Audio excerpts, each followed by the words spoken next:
Hello, everyone, and welcome to the Symphony. Symphony Entertainment Gaming and Arts is a gaming company that focuses on horror systems, indie games, organic content, and player agency to bring a symphonic approach to horror role-playing.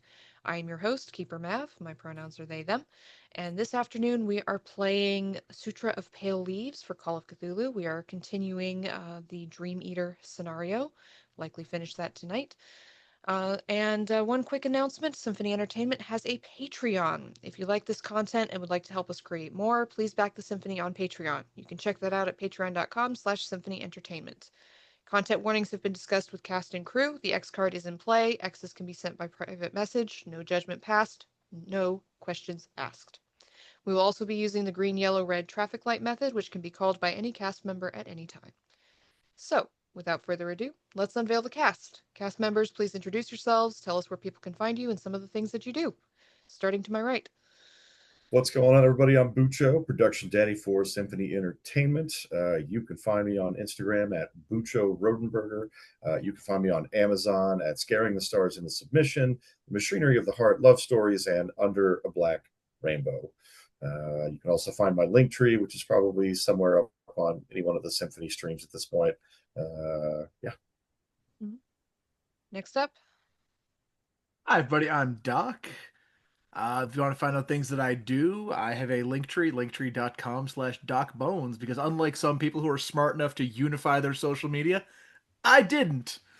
There you'll find stuff that I've written and published on the Miskatonic Repository, including the newly published Where Dreams Take Root, which came out since we last recorded, so I can finally say it's out there, check it out, and it's a lot of fun. I'm playing Takahashi. Mm-hmm. And next. I'm Tomboi LaCroix, pronoun she, Faye. I am playing Samantha Percy, pronoun she, her. As for, you can find me as Tomboi LaCroix all over the place, and you can hopefully find my upcoming scenario, The Last Stop, soon. Hell yeah. And next up. Hello, I'm Perry Clark. I'm playing Jarbari Croft. You can find me on which will be coming out this week of this recording, Silver Screams, which is part of the Old Ways Network, playing Kingston Biko Garvey. I have my podcast, Untying Knots, Minds and Souls Untethered, as well as over on Apochromatic Unlimited with Reunion of Threads. And I always forget to do this for myself, but I'm finally remembering for once. So, as I said at the top of this, I am Keeper Mav. You can find me as the head of Mythos Horror over on the Old Ways podcast, where I am currently running the Trail of Cthulhu campaign, Silver Screams, which Perry is in, as he mentioned. I run a bunch of other horror things over there. I play in our RuneQuest campaign and our Cypher System sci-fi game, Children of the Periphery. You can also find me on Ain't Slayed Nobody in the Down Darker Trails campaign, Bleaker Trails. You can find me around here on Symphony, on the Miskatonic Playhouse, How We Roll podcast, and a few other places. And you can find my scenarios on DriveThruRPG, including the fairly recently released scenario Hot Bro Summer, which was co-written with Evan Perlman and is a very fun homage to early aughts reality television. So that is me. And now we're going to jump right into the horrors of the day. So, in our last session, y'all were moving through a dreamscape trying to get to Taniguchi, who you had figured out through some mystical prowess of your own, is probably trapped somewhere in his own nightmare involving the accident you were trying to get to him. And you had an encounter in this dreamscape with a soldier in the midst of an amputation who suddenly developed tentacles, but was healed by the mysterious monk in yellow. And you had paid the monk some coins manifested and other things manifested from your own magic points to move things along, let's say. And now you find yourselves outside. It is an eerily quiet and cold afternoon. You're standing on the side of a road you passed through in Ikaruga. A gray Datsun sedan blocks the middle of the road, facing away from you, its hazard lights blinking. You can see Taniguchi sitting in the car, clutching the wheel with his head bowed. He's muttering, "No, no, no," repeatedly. In front of the car, you can see an elementary-aged schoolgirl lying on the road, face down. You can't tell if she's breathing. Her legs and arms are bent into unnatural positions, and there's a pool of blood slowly growing around her head. Her backpack's been thrown away from her body, lying some distance away. There's textbooks and pens and other items scattered around. You can hear Taniguchi muttering to himself as he sobs. Why am I seeing this again? I was supposed to be free. No, no, I'm so sorry. No, no. And he's rocking back and forth, clutching onto the wheel of his car. Immediately, I run to the girl. Okay. I know this is a dream. I know how this particular moment plays out, but I'm still going to see if there is some way to administer first aid as a way to somehow kind of calm him down, and if I can see that it's going to help her in some way. Okay. So Trent runs up to the girl, Nakamura Hinako, and is going to try to manipulate things. What are the rest of you doing? I'm gonna go run up and try to calm down Taniguchi-san. Okay. Okay. So you run to the car. Mhm. I'm looking for the Baku. Okay. You start looking for the Baku. Also go to the car Okay. because we've covered all the bases there of things to look for. All right. So the two of you, Sam and Takahashi, you go to the car. Jarbari, you start moving around looking for the Baku now that you know what to look for. Trent, you're holding the girl. You go over to her, you cradle her a bit. There's blood pooling from her head. It's now coating your clothes. Her eyes flutter weakly. She's barely breathing.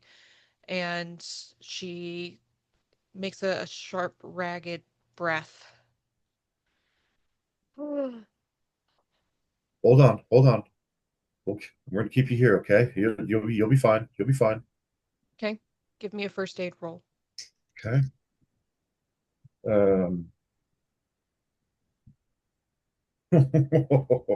okay, that's a 31. My first aid's a 30, so I'm gonna spend a point of luck Okay, to make it a success. all right. What I will tell you with a success is you're able to calm her a bit and wipe away some of the blood. You can ease her a bit, but this is beyond your skill. Yeah, The injuries she's got, you're guessing broken ribs. She's got a traumatic head wound. Her limbs are broken. Uh, you're not medically qualified to do anything at this point. If yeah. there was an ambulance here, maybe, but there's nothing you can do. I think I would just kind of rock her a little bit, like very Mm-hmm. softly, and just I'm here, we're here. I'm gonna scream out for help to see if Okay. anything would come, knowing full well it probably won't. Mm-hmm. You scream out for help, and back at the car, Sam and Takahashi, you you've made it over to Taniguchi-san, who is sobbing uncontrollably, tears pouring down his face. He's almost frozen except for this slight rocking motion back and forth. His hands are clenched so tightly on the wheel, his knuckles have turned white. I don't understand. I don't no, not again. I'm so sorry. I'm so sorry.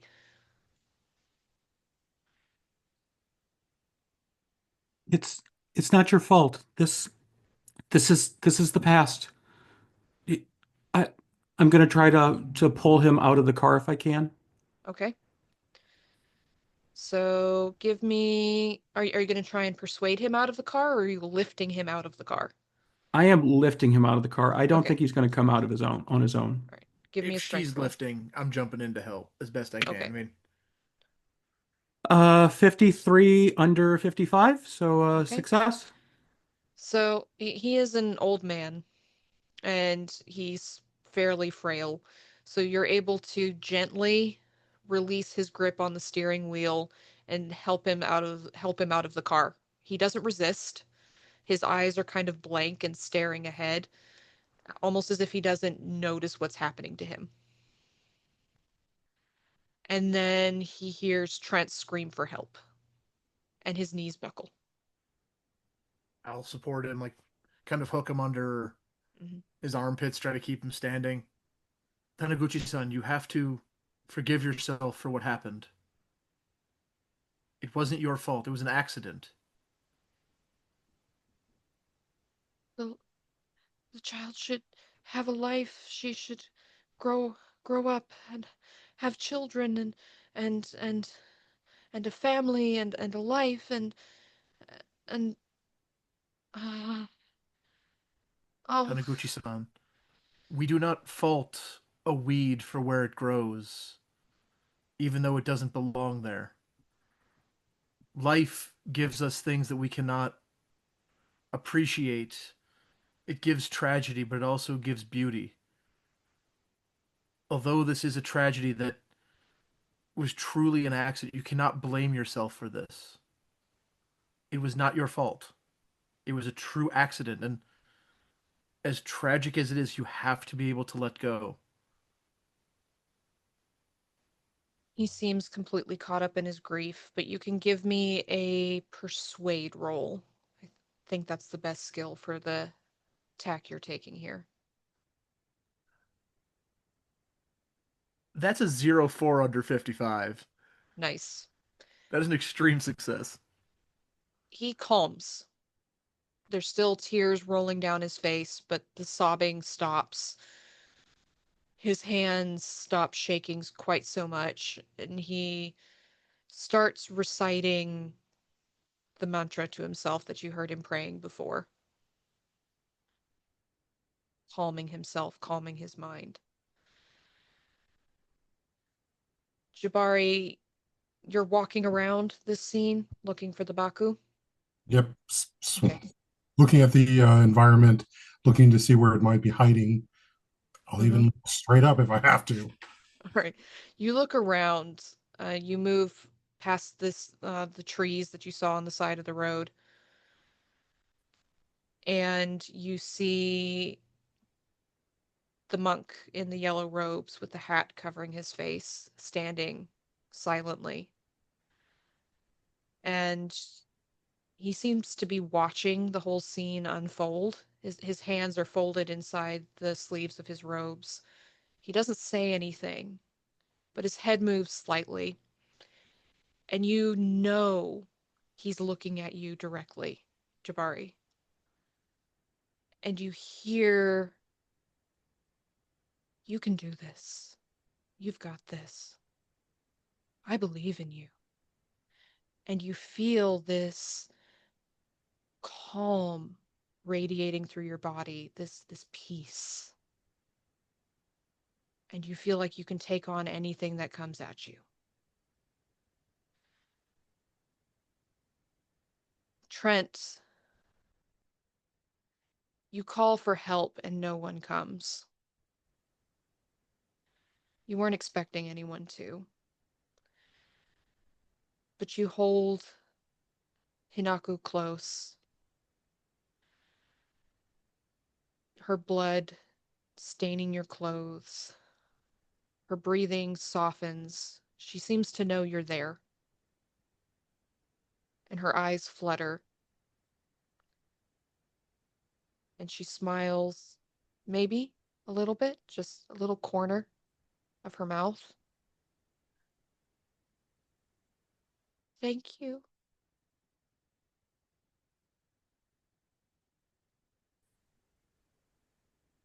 "Thank you." And her eyes close and her head rolls back. And then she's gone. Literally, as her body fades away.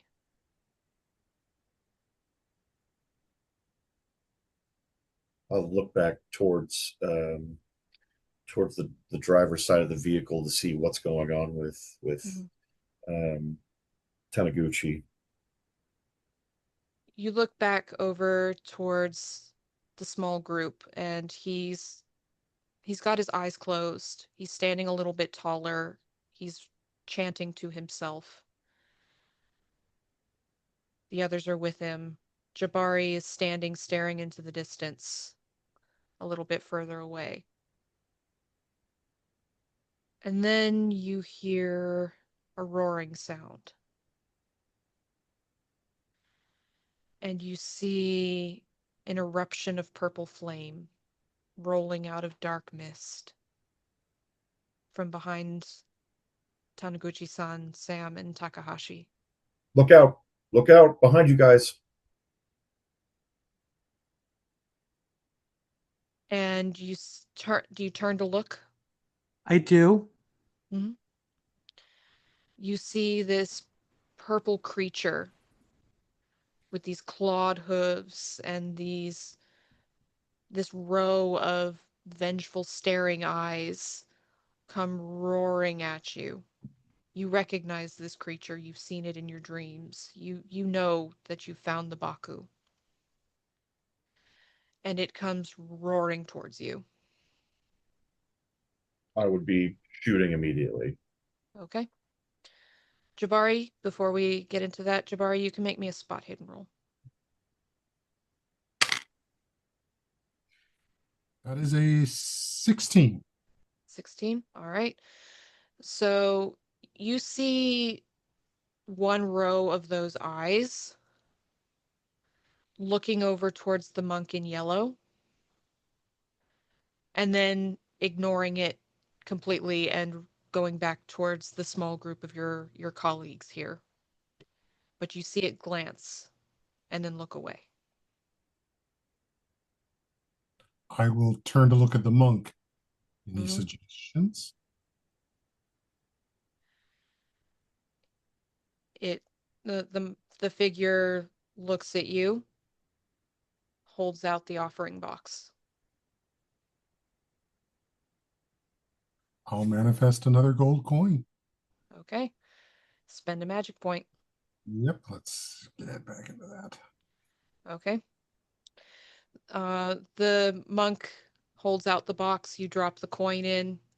He pulls the box back and bows to you. You feel that he is pleased with you. You hear, well done. So the question I have for you, Perry, is what weapon would Jarbari be most interested in having at this moment? Keep in mind that things like assault rifles and machine guns and so on are things he would not be able to use. Right. No. The obvious one, if we're fitting with the theme, would be a katana. Okay. Clearly, bazooka is what you mean. But what I'm actually more inclined to go as far as the kanasuga, which is the sort of handle with a blade along a chain that has weighted on the other end with a ball. Okay. So we're gonna give you give that fighting brawl essentially your same stat, but I will give you a bonus die with it because the monk has manifested it for you. You didn't manifest it yourself.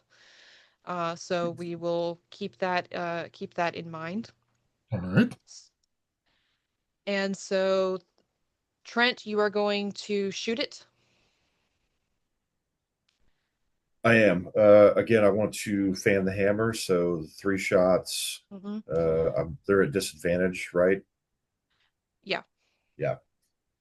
Well, it's coming close enough that that your first one would have advantage, so just a normal shot, and then you'll take disadvantage on the other two. Okay.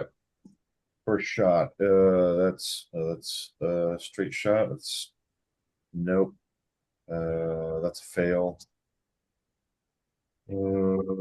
Second shot. Oh, yeah, that's gonna be great. That'll be a 33, so that'll be just over just regular success on that one. Okay. And no, not on this third shot. So just the one. Okay. All right. So give me your D8. Ooh, 7 points of damage. All right. Nice. Nice. Okay. So you shoot into it and you see this eruption of mist and flame coming out of its side, and it roars and it turns its head towards you. Hmm. I will give Sam and Takahashi-san each an action before we go into full-on combat rounds. I'm going to go ahead and pull out the sawed-off baseball bat that we keep behind the counter at the Combini Beanie. Um, you're muted, Mav. All right, spend your magic. Takahashi? I'm gonna take a different route with this. Okay. I am a spiritual man, Mm-hmm. and so I would likely be familiar with things like wards of protection and calligraphy pieces stuck to walls to repel evil spirits. Mm-hmm. I'd like to like manifest one of these, but with the mantra on it from the Sutra. Give me a power roll. Oh, oh no. Come on, That you is can do a this. 30 under 50. 30 under 50. That is Are you correct. are you willing to spend 5 points to make it a hard? The way I've learned from Mike Diamond, if the keeper asks, you say yes. Get hard, Yes, Takahashi-san. I will spend the points of luck to make that a hard success. Hell, I'll make it an Okay. extreme if it'll make a difference. No, I won't. That's actually a pretty big spend. Yeah, that's a big spend. All right, so you start manifesting this. It is going to cost you 3 magic points. Oh, and those for our viewers at home, when you're out of magic points in Call of Cthulhu, they come out of your hit points. Takahashi-san is already pretty banged up, but I Mm-hmm. have enough hit points to take 3. Okay.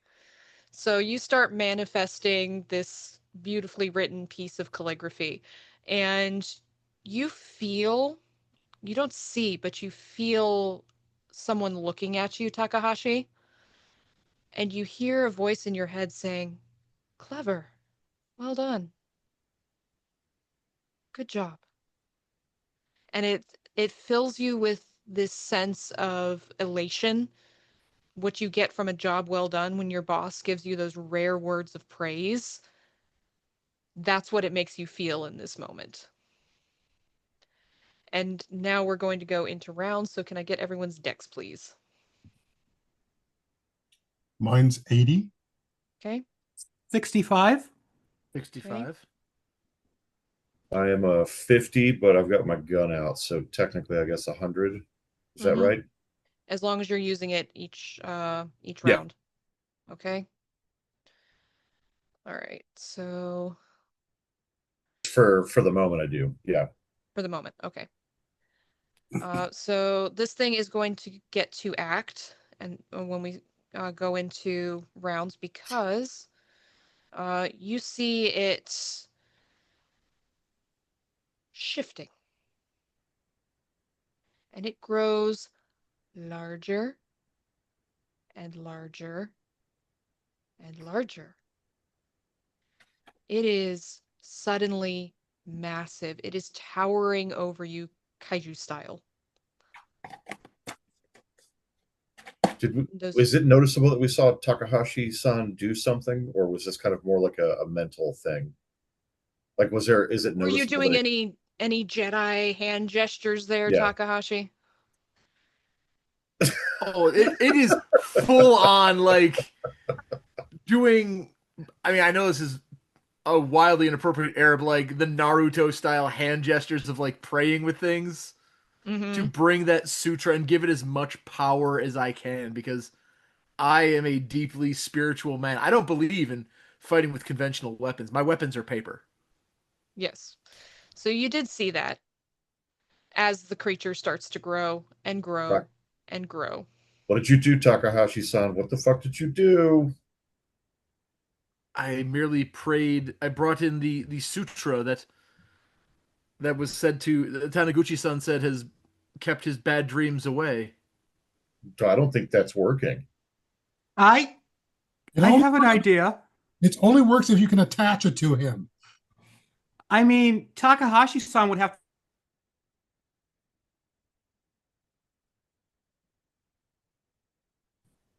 Or we make the sutra large. Well, it's a mantra, not a sutra. The sutra is the whole book. Come on. But yes. Um,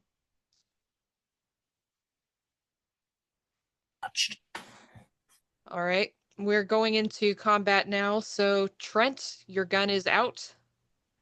I think I would just take 3 more shots. Okay. Make me a power roll first. Okay. Yeah, 27 under 55. Okay. So I'm good. Make your shots. It is a larger creature than you, so you would take a bonus die to all of your shots. Nice. So that would just mean they were just straight rolls at that point. Just straight up rolls. Mm-hmm. Okay. First one. Ooh, that's a 5 under 60. So that's an extreme success. Nice. Nope, that's an 86. And that is a 96. No. So just the one, but it was an extreme success. Okay. Give me that damage roll. Is that's not, it doesn't. That's an impale. Right. Okay. So it's D8 max damage plus whatever damage. I roll. Mm-hmm. 8 plus 3 is going to be 11 points of damage. Okay. So you see it hit. It looks a little bit like it doesn't do quite as much damage as you were hoping it would do. You can tell now because it's so much larger. So maybe your shots aren't hitting quite as much, but you're still getting through. You're still getting through, which is probably a good thing for you. So the next in the round is actually the Baku. And the Baku is going to look directly at you, Trent, with all of its eyes. Give me a hard pow roll. Okay. So it's got to be at least a 27. Mother. Okay, well, that's a 90, so that's not right. That's a 97. Okay. So that is actually a fumble because you needed a hard, which is under 50. When you need less than 50 on the roll, a 96 plus becomes a fumble. Well, that sucks. Yes, it does. So Trent, you are now paralyzed for 4 rounds. As this creature is looking deep into your mind, and you feel all the dreams and nightmares of your entire life swirling around in your brain. It's been fun, y'all. This is a good time. All right. So the rest of you notice that this thing has taken an interest in Trent, probably because Trent was shooting at it, and its eyes are locked on Trent at the moment. Jarbari? There's one thing I want to do before I attack it first. Uh-huh. Well, if it's going to work. Uh-huh. At which point I will do one of the dramatic poses and go Lion Force. And I will reimagine myself as Voltron at full size. Matching. Okay, give me a power roll. If you succeed in this, it is going to cost you more than 1 magic point. I am telling you that up front. Oh, I know. I figured that. That's a 91. I will push it. Okay, push the roll. Bad things will happen to you if you fail. Yeah. It's an 82, and my power is at 60. Okay, so you attempt to make yourself larger. You attempt to reimagine yourself. The problem is a row of those eyes look at you. Mm-hmm. And you suddenly feel trapped. Like you can't move. Paralyzing stare. I know one of the Robies had that. Yes. So you try to expand yourself, but you reach out to the thing instead, to the Baku, and it becomes aware of you and it locks eyes on you.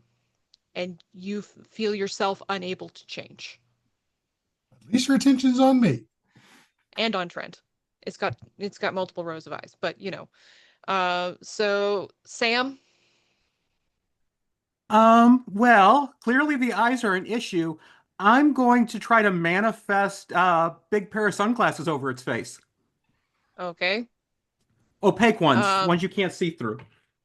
okay. I'm gonna tell you it's got eyes running all the way down I this will face. update it. I'm going to put it in an iron mask with no eye Iron holes. mask. Okay. Because you're directly going against the creature, it's gonna be an opposed power roll. Sure, why not? Yes, why not? It's my keeping here. I say so. The Baku is technically me at the moment. I am the Baku. Uh, I, I rolled a 16, so that's a hard. I have no issue putting it down to extreme. I got a 1. Oh, God damn it! Well then, You didn't see the way they were fucking blinking at you? I've I learned mean, that's it the could have been Mav face either of you gonna direction. Could have die. been either direction. No, not with that So, luck. hmm, uh, it would have been funny if I'd fumbled, but it went the other way. So you attempt to exert your will over this creature, essentially. It does not work. You're trying and trying and trying to manifest something here, and it does not work. You feel yourself draining as you lose a magic point, regardless. But you tried. We tried. It was really creative. I like that. Thank you. Shame. Uh, Shame indeed. shame. All right. So, Takahashi, what are you doing with the mantra? I seeing all of them attempting to take this thing on with violence, Mm-hmm. I am going to walk slowly toward it Okay. in a head down, still saying the sutra over and over and over again, Mm-hmm. and just hoping that the paper that I was able to manifest eventually I can get close enough to just touch it. Okay. But I'm doing it very non-offensively. I am the salary man walking up to the kaiju here. Mhm. Okay. It doesn't even notice you. Good. That was the point. Mm-hmm. I mean, it's so large and you're so small, and its eyes are kind of split between Jabari and Trent at the moment. So you walk up to it and you touch it, and it yelps and hisses and swings its head around to you. I had a good run. And you see this long proboscis reaching its way towards you. Trent, make me a hard power roll.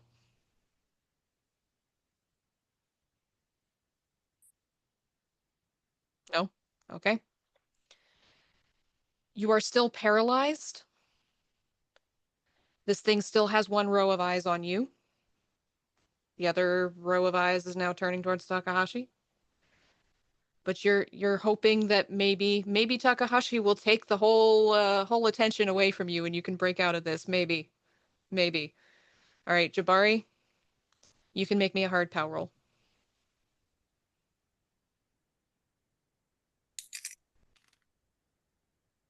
That is an 80. So no. Okay. You will break out of the paralysis on your next turn, but for this round, because of that failed pushed power roll, you are still frozen in fear. This thing is going to go, and its long proboscis is going to reach out towards you, Takahashi. Make me a hard power roll.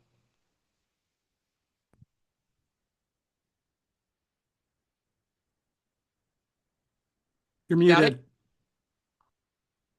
I know I'm making a face first. I always mute myself in between.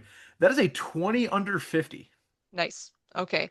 So you feel this intense fear and terror, but you hear a voice in your head. You're stronger than this. You can do this. I believe in you, Takahashi-san. And you are able to hold on. But it's still looking at you, which is going to be a bit of a problem. Maybe. All right, so next up is Sam. Okay, well, seeing as Takahashi managed to win it over with peace, I am going to try to make myself Baku-sized and give it a hug. Okay, so give me the hard power roll. That is a 3, 3, nice, okay. So you spend 5 magic points because of the size you have to reach. so that's 4 hit points. Ouch. This is going great, y'all. Yeah, it's going wonderful. And you make yourself as kaiju sized, essentially. And you hear in your brain, Sam, clever, very clever. I like this. And you are now kaiju sized, and we'll see what happens on your next turn. Takahashi? Yeah, that's quite the sight in front of me to Mm-hmm. see somebody turning into a kaiju. I am going to pray harder. Like we're Okay. talking if Takahashi is sitting there saying the sutra that he was given to pray, Mm-hmm. he's dialed it up to like snake holding evangelical level dedication of how hard he's praying. Okay. And also, And, I'm still doing my best to hold that against the mm-hmm. kaiju as much as possible. All right. You can give me a spot hidden roll. Ooh, I'm actually good at that. 24 under 65. 24 under It's a hard 65. success. Okay. Mm-hmm. So you look at how it reacts, like that proboscis swings towards you, and it's not reacting to the paper that you're holding up against it. It's reacting to your chanting, and it seems very, very unhappy that you're chanting at it. The chanting that I'm now getting much louder as I'm Mm-hmm. taking this peaceful prayer and shouting it in its face. Yes. Can, Uh, can I manage to shout to everybody? Say the sutra. It doesn't like the sutra. so only you and Sam would really be able to do anything with it because Trent and Jarbari didn't take the time to memorize it the way that you did. Oh, you rookies. Yeah, so they chanted it when you entered the dream, but they didn't memorize it like you did at the temple. You and Sam did when you were praying with Taniguchi-san. Repeat So after me. call and response, call and response. Uh, and behind you, Sam, Taniguchi is like he's on his knees, he's panicked, he's freaking out, but you hear him start chanting. Um, and let's see, okay. And it is now Trent. You can give me that. Technically, you should be lower in the rank because you're not using your gun, but I'm keeping it the way it is because it's easier for me. You want that power roll, yeah? Hard power roll. Okay. Mother bitch. No. No, okay. No. No. All right. You are frozen, panicked. Your hands would shake if they were capable of moving at this moment. You are trapped in your own nightmares. Okay. All right, Jarbari, the paralysis breaks for you.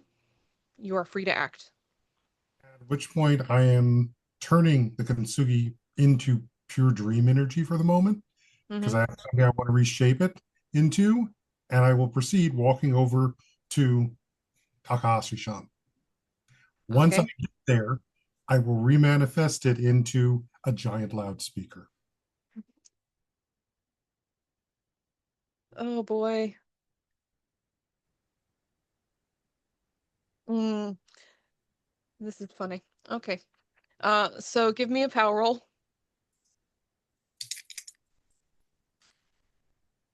And that's a 10. 10. Nice. Okay. Spend 2 magic points. Yep, just a second. You get your DJ set up here, Yep. and you start chanting the mantra. Basically, I put it up the microphone up to him as I do a couple of record scratches. Fantastic. Oh, I can't wait to tell you why this is so funny. So, all right. That's what Jarbari does. The Baku is now going to act. This proboscis swings away from you, Takahashi-san, and it latches onto Trent's face. And then you feel Trent, this tongue and snout sort of pushing through your face into your brain. You can feel it. And roll me a d10. Okay. That's an 8. 8. Lose Yeah. 8 points of sanity. Okay. Um, Not the only one who's lost a bunch of sanity this time. so I've lost 12 points of sanity. This is technically the same sesh, right? Have you lost 1/5? Yes. Okay, you've lost a fifth. All right. Yeah. Uh, you would go into a bout, but you're paralyzed at the moment, so we'll see what happens when you come out of it. Okay. But you are internally screaming, and then you're not. And all the nightmares swirling around you disappear, and that horrible dream you had about what is this creature called? It's gone.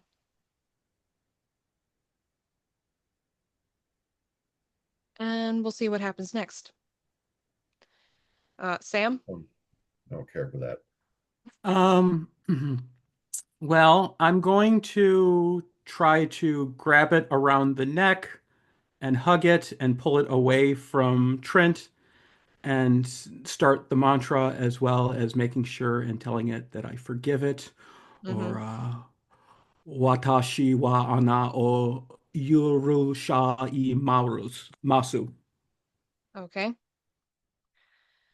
So you grab onto the creature. Give me a fighting brawl. That is a 40 under 45, so it's a success. Okay. It fought back, but it didn't beat you, so you grab onto it and start pulling it away. Um, let's see. Actually, let me check something real fast. Yeah, okay. So you start pulling it away. You hear this horrible sound as you pull the proboscis away from Trent's face. Trent is standing there with a completely vacant expression on his face. Just completely blank. And the Baku is now freaking out. It's lashing around and trying to essentially do the same thing to you. It's not its turn, but it is lashing about with that proboscis. Its clawed hooves are raking at you. It doesn't seem to respond to the I forgive you.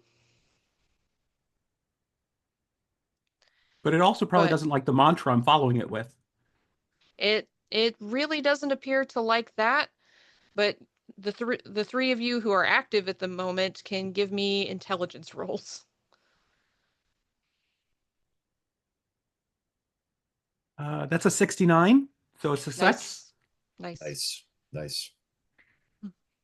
That's a 10 under 60. Okay.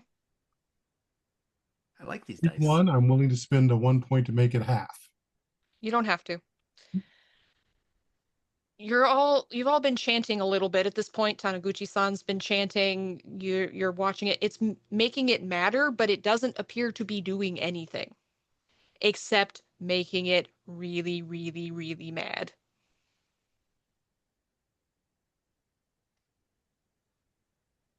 And it seems to be lashing out at whoever's closest to it.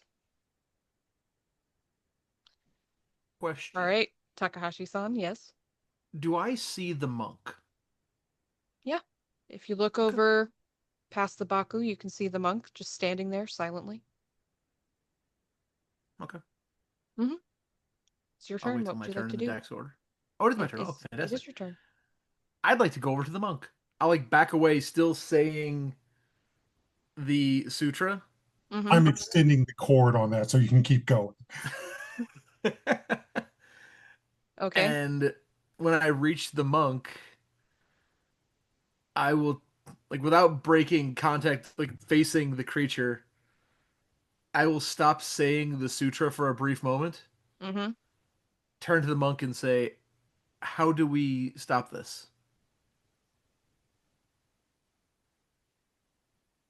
And you hear in your head, you must destroy it. It's what's How do causing these horrible nightmares. You must destroy it. the sutra is not powerful enough to destroy it? No, not yet. It is vulnerable.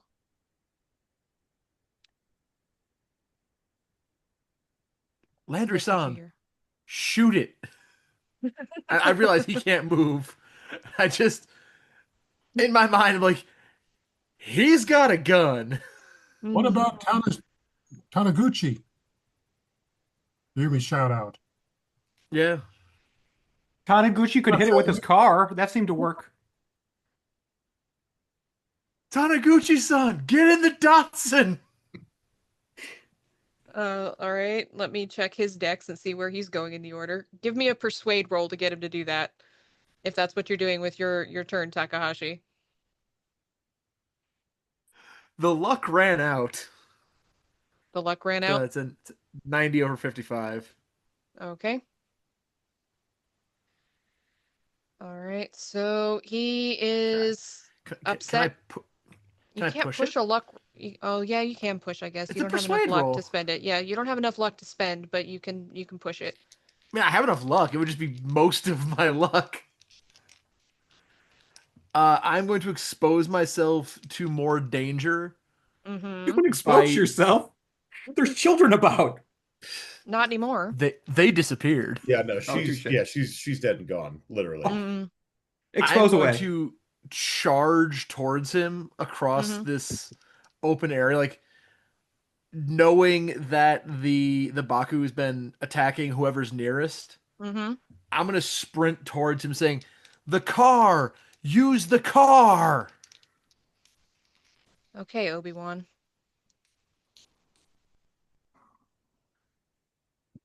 Hard success. Nice. All right. So you sprint across and you're yelling at Taniguchi-san, and he looks up at you and he's terrified of this thing. You can tell. Saying, we've got to kill it. We've got to kill it. I can try. I can try. And he gets in his car, and we'll see when he goes next. He's an old man, so we'll see what happens when he gets to his turn next in the round. Trent, hard pow. I'm sure this will go well. Okay, that's a 50, so it's under. So I need to spend 23 points of luck to hit a hard, which is what I'm going to do. All right. It's a good idea. Because this shit sucks. Hey, big spender. I had 85, so yeah. Mm-hmm. Cool. So do I break out of the paralysis? You break out of the paralysis. Lovely. Mm-hmm. Do I recall, like you said that my brain kind of went blank. Mm-hmm. Do I recall the Baku being inside my brain? You do. You don't know Cool. exactly, you don't know what it took away from you. Mm-hmm. You can't remember. It's like there's a blank hole in your brain. Yeah. In that moment, And in that moment, you have a bout of madness. yeah. And because I think this is amusing, I think, Trent, with everything going on, you're the FBI man. You're the one with the gun. You're the one in charge here. You've got to protect these civilians. I think you have a bout of heroism in this moment. You feel those bad dreams disappearing. You've got civilians all around you. You've got to protect them, man. And only you can do it. This So in actually that fits moment, in mm-hmm, perfectly because I'm now pissed off uh-huh. because what it did to me, I want to do to it. So I want to, like, I immediately think about showing up inside its head. Like, it's an irrational thing. This is like far Yeah, it's beyond yeah. Trent's thing, but like that's the first thing that pops into his brain. Um, so yeah, I think he would try to do that because it seems like the bullets are not working at this point. So Mm-hmm. Oh, yeah, he they would. are working, just not as effectively It immediately as you would yeah, like. it just doesn't seem like it's being as effective as I want. Yeah, so I Okay. would actively try to envision myself inside this creature's brain. Uh, Okay. yeah, as a nightmare for it. Ooh. Ooh, interesting. Uh huh. All right, it's going to be an opposed power roll. Okay. Oh god, give me an extreme success on this. Come on, Trent. All right, so that's a 32. Um, that's it. That is a success. I'm You just need a gonna. regular. Okay, You just need a regular. then it's a regular success. All right. So I like this a lot. Okay. You go trying to poke around in its brain. And Sam, you can see the creature kind of pauses for a second and its eyes blink and it looks very confused as a nightmare creature can be. And Trent, you get a feeling from this thing. It's it doesn't really have rational thought. It's an animal. It's drawn to what it wants to feed on, what it needs to feed on. You get the idea it's protecting the village. That's what it thinks it's doing. It's protecting its home grounds, its feeding grounds. It's protecting it from something. But it's not something you can really reason with or have a conversation with because it's an animal, a nightmare eating animal, but it's an animal. Yeah. Um, is there a way to make it feel sated, like its hunger has been fulfilled in this moment? Not really, but you get the feeling it fed on something from you Mm-hmm. beyond your nightmare, and it liked what it was eating. You can't really make it feel full. That's not how Baku work. Gotcha.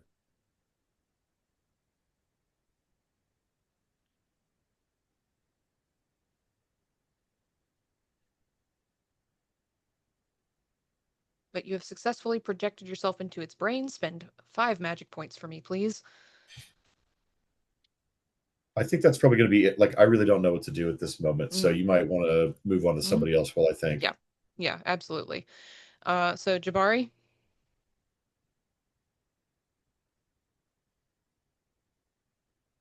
Running through my Rolodex of anime solutions right now because the lion didn't work. I'm doing the music, the magic charm. Short, short of what we got with Tanasukuchi-san ramming his car into it.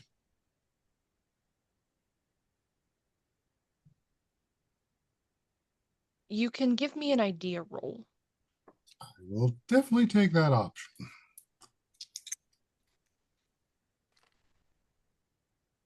That is A 08. Nice. Okay. For success. So you get the feeling you can kill it somehow. The bullets seem to work. It seems to have some kind of natural armor, but you can kill it. But you also, the other part of your brain goes, but it was also after Taniguchi until we got in the way. Right. It wants him. There's one other thought that also crosses my mind. Sure. Going back into what I had said earlier about Taniguchi being patient 0, and remembering what was said, these things normally show up brown, not purple. Is this thing got an infection?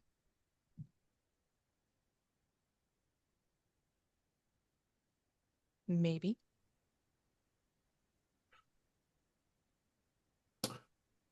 Anyone got penicillin?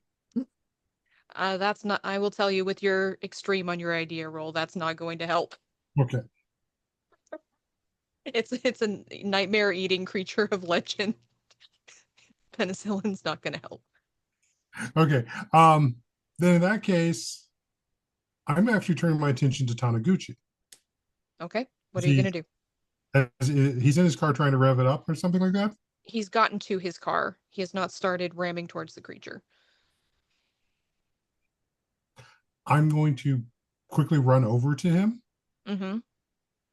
And I'm going to look for the purple in him. Okay. To basically look for the infection that he passed on.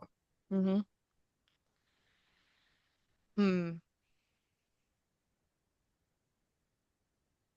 Okay. Give me a pow roll.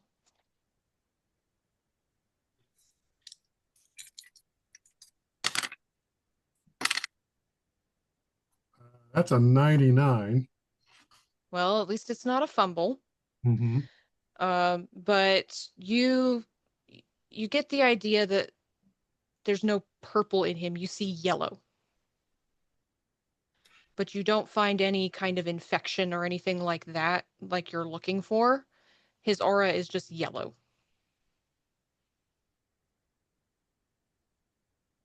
And then you look down and realize your aura is yellow, and so is everyone's. Maybe that's just what auras are like in here. Maybe we need to give him a poison pill. Are you wanting to sacrifice him? I having heard what Takahashi said earlier, and I turned to him and said, "Do you want to end this for everyone?" Yes, we have to kill it. Are you willing to give your life for that? What? Somehow I think you infected it with, I'll gesture, the purple. We need to turn it another color. And I think you have the best chances of doing that. But it may take your life. Are you willing to give your life for the people of your town and region? Give me an extreme persuade roll. Oh yeah, that's great, because I only got that at 10. I love this because this totally works with what I'm planning on doing next, and I hope this works out nicely. No, that's a 73. I can try pushing it. Do you want to push something that you needed to get a 2 in? Harry, normally I say push the roll. I'm saying don't do it. No, I really don't have the options for that.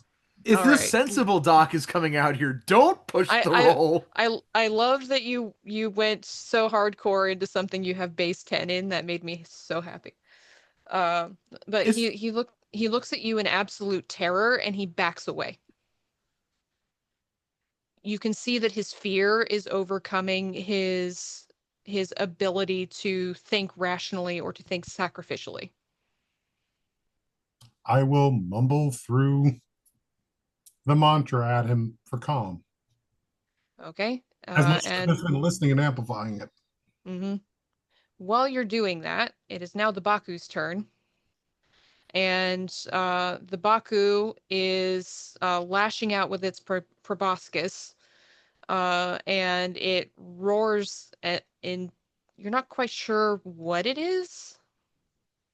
Like, is it pain? Is it worry? What is it? But it's going to make eye contact with you, Sam. Give me a hard power roll.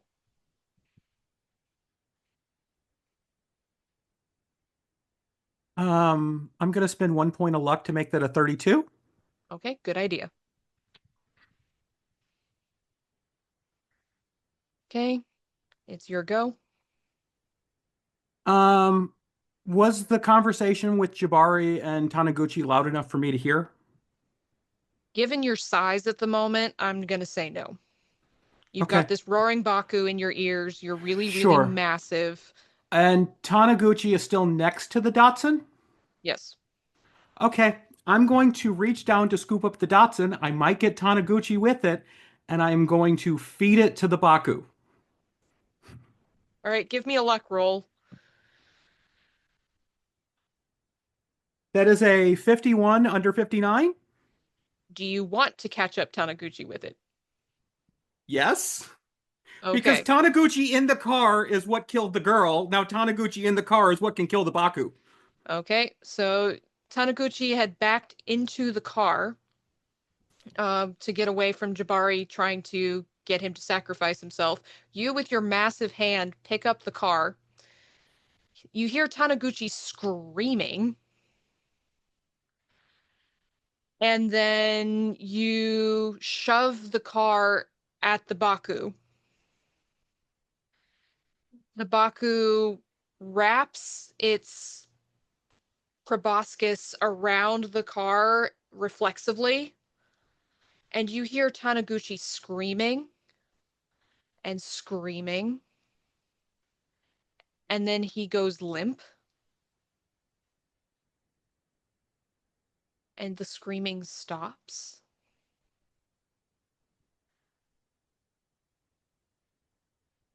And all of you wake up. Save for Taniguchi. Taniguchi is awake, but his eyes are blank. He's staring up at the ceiling like he doesn't know where he is, what's happening. Madame Inaba comes running over. She jumps out of her chair. Says, "You're awake. I it was taking so long. I was going to maybe try and wake you up just to get you out of it. Laundry-san, your nose is bleeding." Yeah, it's been yeah, it was I don't really know how to.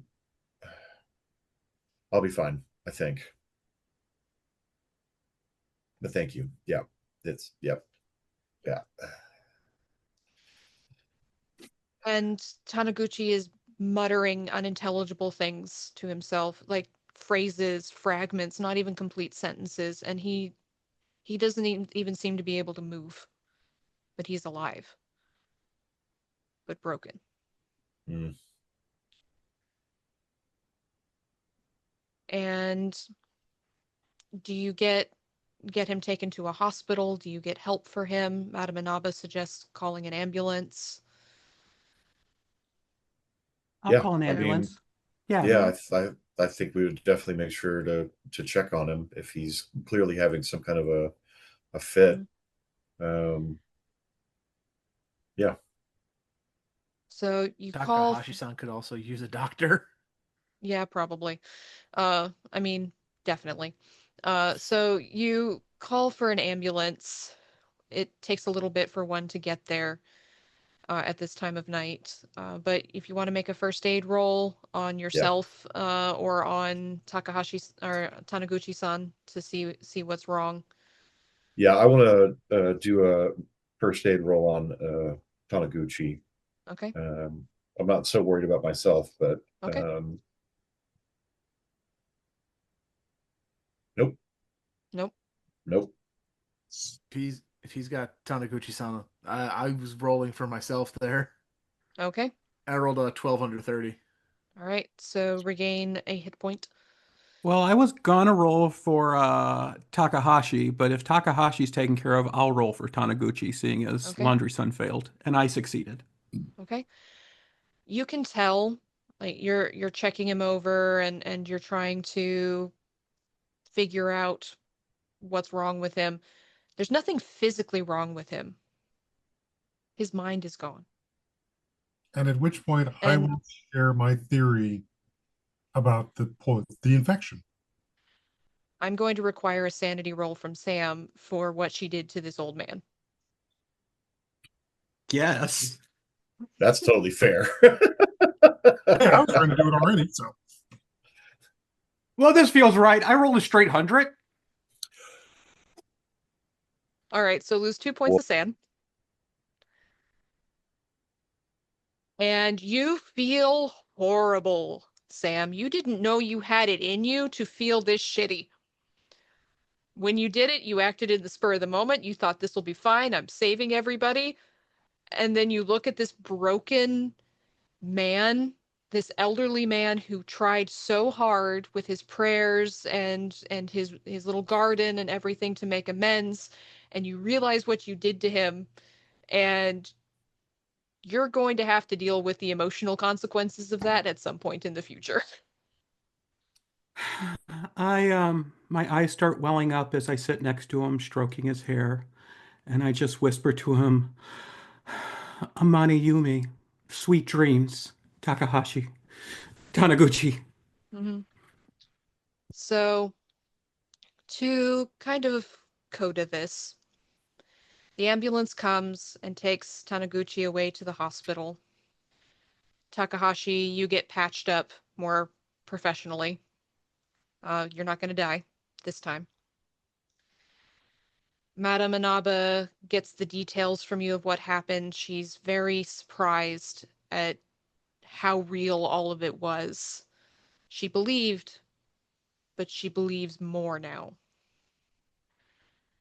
Do you stick around town for a little bit, or do you head back to Tokyo once he's taken care of? I'd love to get out of Dodge and get a good night's sleep at my own house. Okay. classes to get back ready for. Mm-hmm. All right.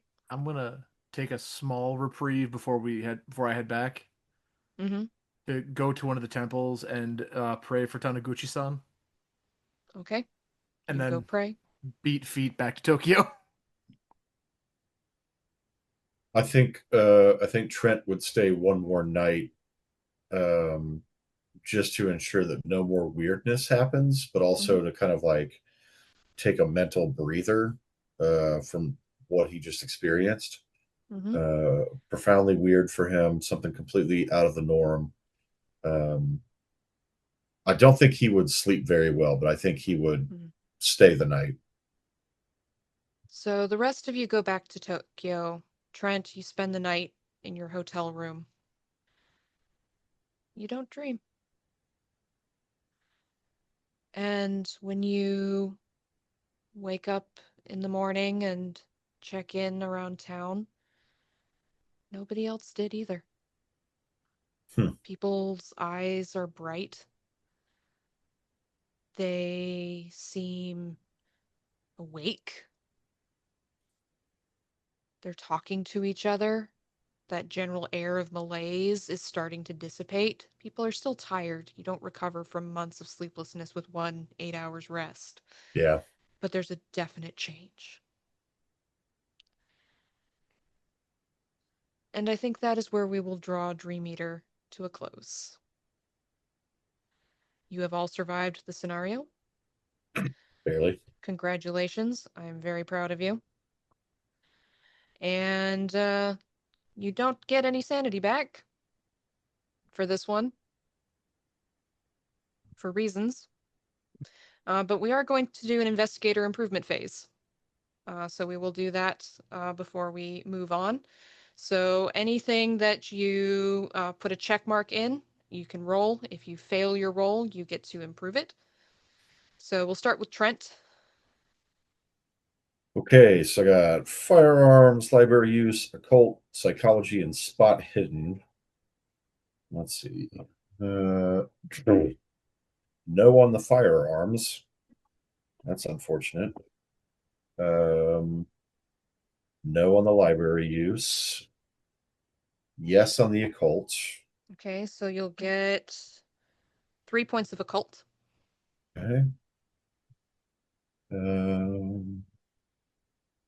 Damn, why couldn't I roll like this before? know, No psychology, and then yes on spot hidden. Okay, take 5 points of spot hidden. Nice. Okay. Sam? So I have fighting brawl, Japanese, psychology, and spot hidden. I got yes on fighting brawl. Okay, so take 8 points of fighting Nice. brawl. Yes on Japanese. Okay, 2 points of Japanese. Now I speak Japanese better than English. No on psychology and yes on spot hidden. Okay, 3 points of spot hidden. Okay, Takahashi. So I have, in no particular order, Fighting Brawl. Okay, And that's a pass. That's an 18 under 40. nice. So ain't getting diddle there. Persuade. Also a pass. Spot Hidden, my last chance to do something. And I rolled a 0-1. Oh my god.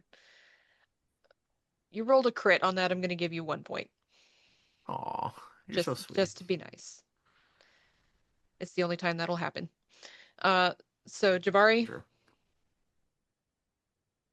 you're muted, Perry. Sorry, this is the first time we've done a phase of investigative. Yeah, so any skill that you passed.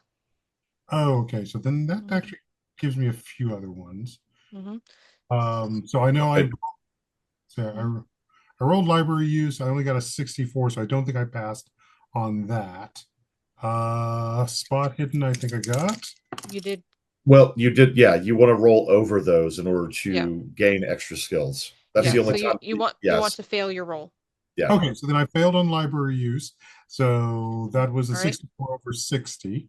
So take 4 points of library use. So your library use is now 68. All right, my next 68, 64.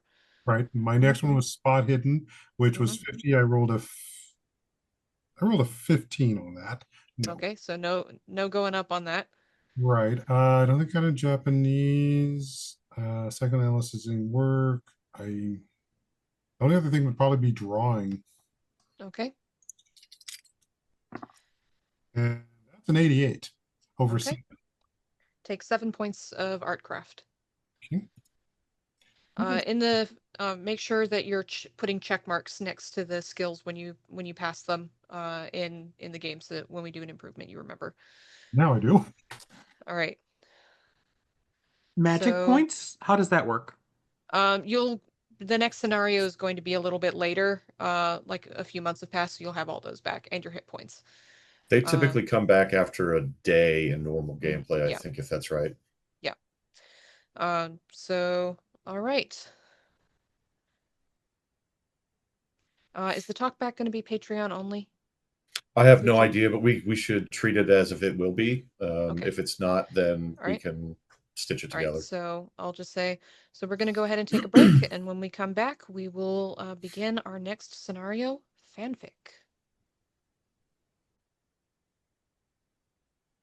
Welcome back, everyone. As you can see, we're switching things up a little bit as we move on to our next scenario entitled Fanfic. So this is the second scenario in the first book for the Sutra of Pale Leaves, and we will see how it goes. They all managed to survive the first scenario. I'm not sure they'll be able to keep up that streak, but we will try. Or at least they will. I can't make any promises. But we are moving along, actually, a few months. It is now December of 1986. So you have all had a few months to go about your daily lives. You've gone back into your businesses, your studies. Jarbari, Takahashi's chained himself back to his desk and his calculator. I would like to know before we get into the scenario proper, did any of y'all keep in contact with each other? I probably would have tried to reach out to Takahashi through my salaryman contacts Okay. and invited him to karaoke. I think Agent Trent Landry absolutely would have met up with everyone at some point to corroborate certain aspects of the investigation so that he could have proper notes to give back to the people at the organization. Okay. Or his not people at the organization, but his friend Mizutani? Yeah. Mm-hmm. Okay. Takahashi, do you go to karaoke with Sam? I would, yes, Okay. but only after late working hours, and the whole time have maybe one drink, and as soon as we've all sang an individual song and had a little bit of fun, dip out early from the evening to go back to the office. What is As per usual. Takahashi's go-to karaoke song? Oh, I knew you were gonna say that. Let me check the year real quick. Yeah, it's gonna be Flock of Seagulls. I Ran. Perfect. I love that. And What he is about not a Jarbari? good singer. So Jabari developed the photos as much as possible and gave copies, of course, to Landry. Yeah, But about that. okay, About that. You're very certain you took really good photos. You're a good photographer, Jabari. But when you develop them, they all come out kind of blurry. It's hard to read because all those delicate kanji, those calligraphy strokes, they're blurred enough you can't really read them. okay. And what about the photos of the monk talking to Saint? Photos, photos of the monk come out. Okay. So if those have come out, then Jabari has started working on his personal manga, Journeys of the Sunflower Monk. Oh, Journeys of the Sunflower Monk. I love that. Do you keep in contact with any of the others? Or try to? I probably stop by Sam's convenience store periodically. Okay, excellent. Get the ramen. All right. So it is December 26th, 1986. It is a normal morning on the Tokyo Yamanote line, the loop that goes all around the city and connects your major stations and your urban centers. The seats are full, but it's not packed wall to wall like it is during the weekday. Rather than salarymen, there are housewives going shopping, retirees going to the park, teens in trendy clothes hanging out with their friends. There's passengers sitting around reading newspapers or comics. Some of them are listening to cassette tapes on a Walkman. You see a young boy doodling something on the foggy window with his finger. And you are all here on this same train. And you all are here headed to the manga market for different reasons. The manga market is a gathering of mostly self-published or small publisher manga artists. It's free for people to enter, for the public to enter. It's held twice a year. This is the winter event. And thousands of anime and manga fans come for this particular event to meet their favorite authors, to discover new manga, to cosplay some of them. There's all sorts of fun things happening here, but you all have different reasons for attending. And so we flash back, Trent Landry, to a smoke-filled izakaya just a couple nights ago. And you are summoned here for an off-the-books meeting by your friend Mizutani. And he sits down with you, and he sits down and he says, "You're going to want to sit down for this one. It's a little bit weird. I mean, I know the last one I asked you to look at was weird, but this one's weird." Uh, okay. Is this standard for how things happen over here, or are these just out of the realm of normalcy? Normal in what way? I guess I don't know yet. There are things that need looking into that I can't look into myself. You've been a good eye on things, Trent, and I'm asking you to look into this one for me. I'm And happy to. he pulls out a scrap of notebook paper and says, "There's some kind of indie comic book going around," and he pushes the scrap over towards you. "The Tale of Pale Leaves" is what it says on the scrap of paper. Been hearing that name a lot lately. Pale Leaves. Hmm. I don't think it's a coincidence. This No. manga showed up at a convention last summer. I think it's propaganda for a cult aimed at kids, teens. Get them while they're young. And there's rumors it's cursed. He puts air quotes around it. Allegedly, strange things happen to you if you read it. He clears his throat. "This is out of my field of expertise. I don't read manga. So I need you to look into it for me." I can talk to that kid Jabari. He might know. I think if I remember right, he said he was working on his own manga, so he might be a good first stop for me. So I'll Good. check in with him, and yeah. Good. Take him, visit the manga market, blend in with the nerds, act like you belong there. Whoever drew this thing, they'll be there. Find them and find out what they're up to. There's something weird about this. Okay. Do you need me to bring anything back evidence-wise, or you just want me to? Is we just kind of assuming this is a recon for the moment? This is recon for now, but anything you can find. Okay. If it is a cult, and he taps the side of his nose, we got to stop it before they get too big. Hear Understood. the fans of this thing and act weird sometimes. I don't exactly understand how, but that's what I've been hearing on the line. Well, fandoms can be aggravating at best sometimes, so I understand. Thanks. Appreciate it. And he gets up, pays for your sake, and walks out. He doesn't drink himself. Okay. He's far too intense. So Great. you go to see Jabari? I do go to see Jabari.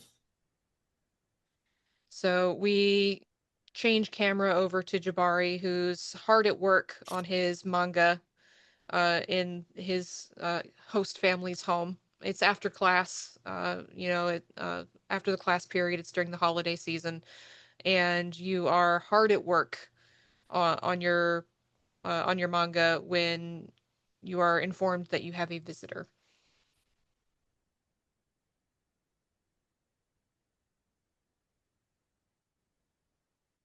Jabari? Perry, you're muted. I will meet him downstairs in the living room. I will not bring him up into my room, which the walls are now plastered with the various storyboards and workups on for the sunflower monk, which looks very much like the monk we met beforehand. Have you shown me this manga before, or have you just told me about it? Nope, I've told no one about it, other than my host family has seen it. Anyone who's entered my room. It's become that sort of obsession that you see some start showing about certain artworks and things. Okay. Landry, what can I do for you? I'm sorry about the photos. Not Yeah, sometimes that just happens, and I think we need to just chalk it up to bad luck. We got out alive, and I think that's probably more important than anything else. So, but hey, I wanted to talk to you because I know that maybe you are into this manga stuff. I am. It's out of my wheelhouse. I'm not familiar with it. Do you know anything about manga at all? Yes, yes. I know there's a convention that will pop up soon. I'm not going to be ready for it. I'm hoping to do the summer one before I finish my time here. Okay. Well, do you want to go? That I was already planning to go, but yes, certainly. Okay. Yeah, I would love somebody who knows what they're talking about to kind of explain any of this stuff to me. I'm just out of my wheelhouse. Is there a particular reason why you're going? You does this Yes. type of thing. Yeah. Apparently the phrase "pale leaves" has popped up again. And so I've been asked to look into it and see if there's anything worth digging into at this manga market rather. Interesting. Because the monk did mention the association of pale leaves. Yeah. So great. Well, I will. I guess I'll meet you there. All right. Okay. I'm assuming it's Okay. not today, but it might be coming up soon. Yes, it's in a couple days. Okay. Yep. So we change cameras as Agent Trent Landry leaves Jabari Croft, and we zoom in on a place that we know, the residence and workplace of the fortune teller, Madame Inaba, who is currently taking tea with Takahashi.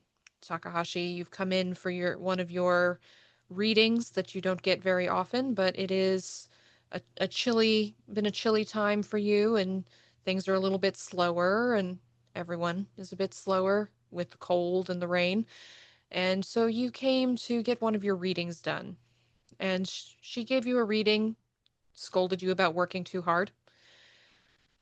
You've both studiously avoided the topic of what happened the last time you were here this summer. But she serves you some more tea and some sweets and says, "Well, Takahashi-san, I've heard from a former client of mine who lives in Tokyo. She told me her son, a junior high schooler, has become obsessed with a new manga. He refuses to do his chores, he won't do his homework, he doodles strange symbols all over the worksheets, and he acts out. He says things like, 'Why do I need to study? The prince tells me all the answers.' And more like, 'Why should I clean my room? Soon all of this filth will just be swept away.' She rubs the bracelet on her wrist and she looks uncomfortable. The manga he's been reading, Takahashi-san, is called The Tale of Pale Leaves." And she And pauses. my face just goes pale. The Yes, Tale of Pale Leaves? yes, like the pages you showed me from that sutra, the Sutra of Pale Leaves, correct? That that is indeed what it was called. You don't Well, think that someone has given this to a child after what well, happened with the Baku? It's terrifying to think that someone would give such powerful literature to a child. it it's a manga, that's all I know. I've never seen it myself. Apparently he got it at a comic convention in Tokyo. There's another one in a few days, another one of these conventions, the manga market, and have this feeling, this strong feeling that it will appear there again. I would like you to go, Takahashi-san, maybe go with your acquaintances, your colleagues from this last event. It is unsettling, but you know the sutra, you know of it, so maybe it will give you some kind of advantage. I have heard of. I do remember this sutra. Perhaps if it is a manga, I can call on Samson, and she may be able to help. I have heard tale that she sells things out of that convenience store. Perhaps she's heard of such a manga. Whatever you do, do it carefully. Of I course. don't know that there's anything wrong with that book, but it's very powerful. I felt it just in those pages, and I shudder to think what would happen if someone as innocent as a child got a hold of such power. Inaba Sensei, is it possible that you have a talisman or anything that may help me? If there is true power in this manga, even just a small token of protection would be much appreciated. She nods and takes a piece of jade with a little carved intricate symbol on it and hands it to you. I don't know that it will do anything, but jade can protect against evil energy. And I'll thank her and bow respectfully. Hmm. Thank you, Inaba Sensei. I do hope that even this may protect me in any way possible. I I fear to think that something as powerful as that Baku may be back and attacking Tokyo this time. The province before the previous province, which I hope Ikaruga. Ikaruga, where you are currently. Ikaruga, thank you. If Ikaruga was much smaller than Tokyo, if something draws a Baku like we saw previously, it could be devastating to the entire city. Look into the book. Find out what this power is, but be careful. We must know what it does. The tale of pale leaves. She shakes her head. Truly, this is a dangerous time. Inaba Sensei, please protect yourself as well. Oh, don't worry about me. I've got plenty up my sleeves. And she shifts in her seat and chuckles. And we change camera over to Sam. Sam, what has your day looked like so far? It's a cold December day. It's close to Christmas. I don't know if you celebrate it here or not. Uh, if that's something Sam is into, but it's been a fairly normal day for you. What has your day looked like? Well, with it being a cold day, I would have pulled out the space heater to put behind the counter to make sure and keep my legs warm from all the cold breezes. I would have set out the coffee pot and the hot cocoa pot that we put out when it gets cold. I would have also gone into the back and pulled out the garland and tow that we hang around the convenience store for the holiday seasons. Okay.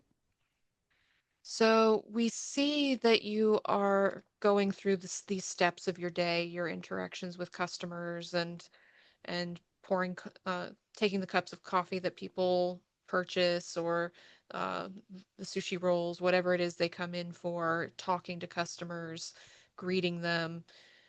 And we see you reading a comic. And we realize you're watching through this comic, you are reading each step of your day that you have just gone through. Each individual person carefully drawn and detailed. Little cups of coffee with the steam rising off of them. The grunt of annoyance on your face as you pull out the space heater to put behind the counter because it got a little stuck between one of the corners of one of the aisles. We see each step as you read through this comic, this little comic called A Reunion with the Prince.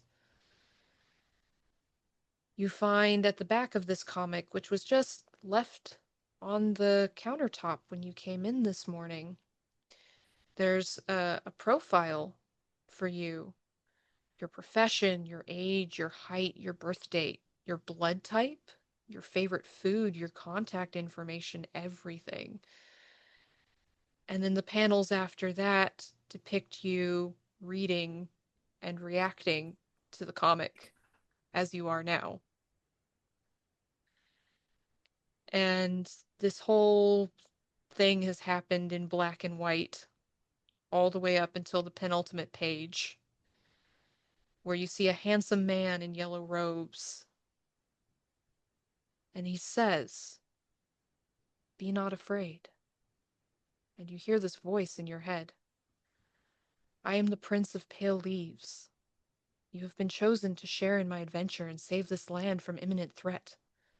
Come to the manga market and seek out my tale. Read it, learn of my life, decipher my secrets, as you have already begun to do so, Sam. If you do not, terrible fate will befall the city of Tokyo. And the final page shows the four of you sitting on the train, making your way to the manga market.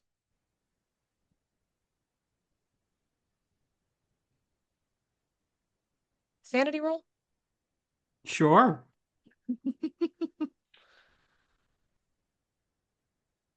Nope. Nope, just 1 point. And you are all seated on this train, headed towards the manga market. Have you all united now that you've seen each other on the train? I'd say so. Yeah, I don't think Trent. I mean, he's a standoffish person to, people he doesn't know, but those that he does, that he's come to get to know, like I think he's been through something so profoundly odd with these people that, I mean, it would certainly be rude for him not to want to socialize with them again. Absolutely. So you're all seated together, maybe made some small talk, discussed a little bit about why you're going to the manga market, but you don't want to talk too much in public. Some of you already know. I'll be studying the manga drawings because art styles are also like fingerprints. Yeah, absolutely. I'm not going to be sharing the one that I had. Okay, so you're keeping that to yourself. Correct. Okay.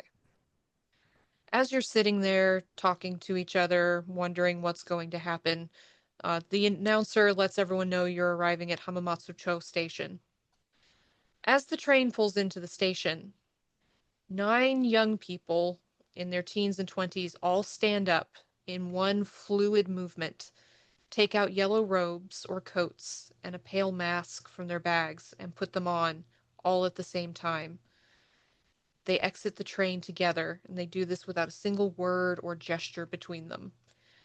Their movement seems so coordinated and simultaneous, it's like it's one person wearing multiple bodies. Maybe it's a prank, maybe it's some kind of performance art, but something about it, maybe it's that yellow robe, makes the hair stand up on the back of your neck.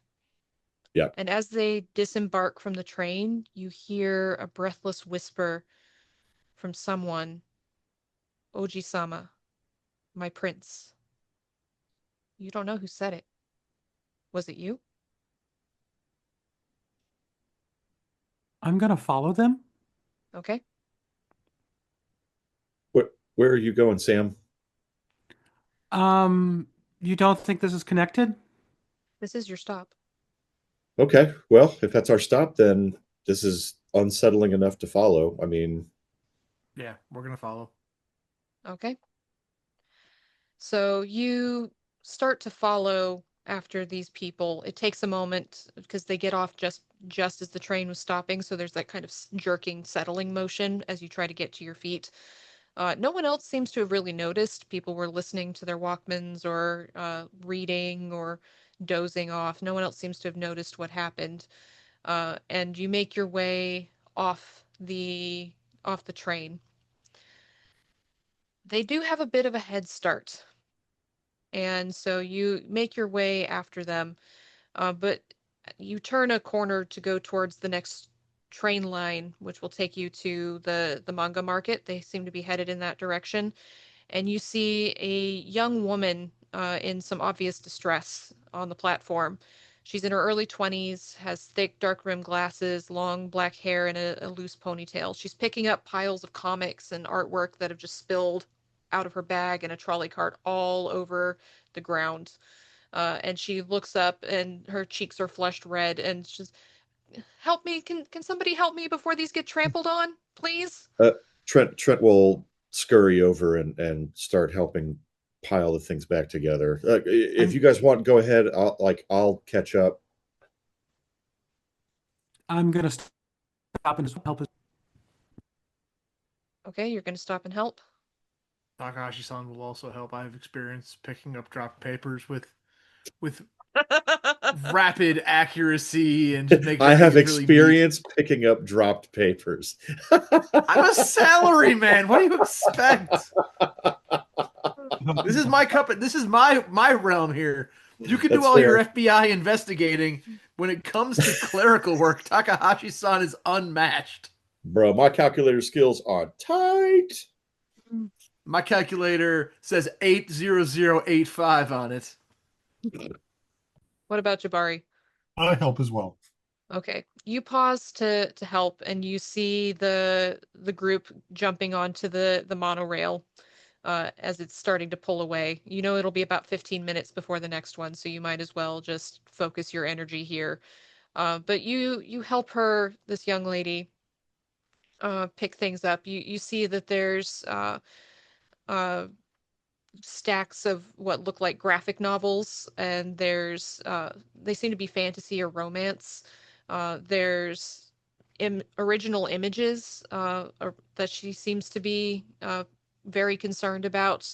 They're from an older anime series, magical princess, magic angel, like all of this genre of the magic girl who can get mystic powers and transform into heroic figures. And she looks up at you and smiles a little bit stressed as she's helping you pick up all of these papers. And uh, thank you so much. Uh, I was on my way to the train platform when this group of cosplayers came down. I was staring at them like an idiot, and when I tried to get out of the way, I tripped over my trolley. It's not their fault. I don't think they can see out of those masks. I was just, I got so distracted, and now, oh, It's I'm trying. it's that's okay. Are you? I'm assuming you're heading to the manga market. Oh, yes, yes. I'm hoping to sell things. Some of these books. She points at the graphic novels, some of which have spilled out of one of the boxes. Uh, I'm Nagatsuki Kaeda. Uh, Pleasure to meet you. And she bows her head. I I have a little table at the market, and well, I make most of my money from selling my works. And oh, careful! And she calls out to someone who's about to step on one of her comics, and she pulls it away hastily at the last moment. You said her last name was Akida. She introduces herself last name, first name. So it's Uh, Nagatsuki Kaede. Nagatsuki. Okay. Hmm. So it'd be Nagasuki-san, right? Is that correct? Nagatsuki. Yeah. Nagat. Nagatsuki.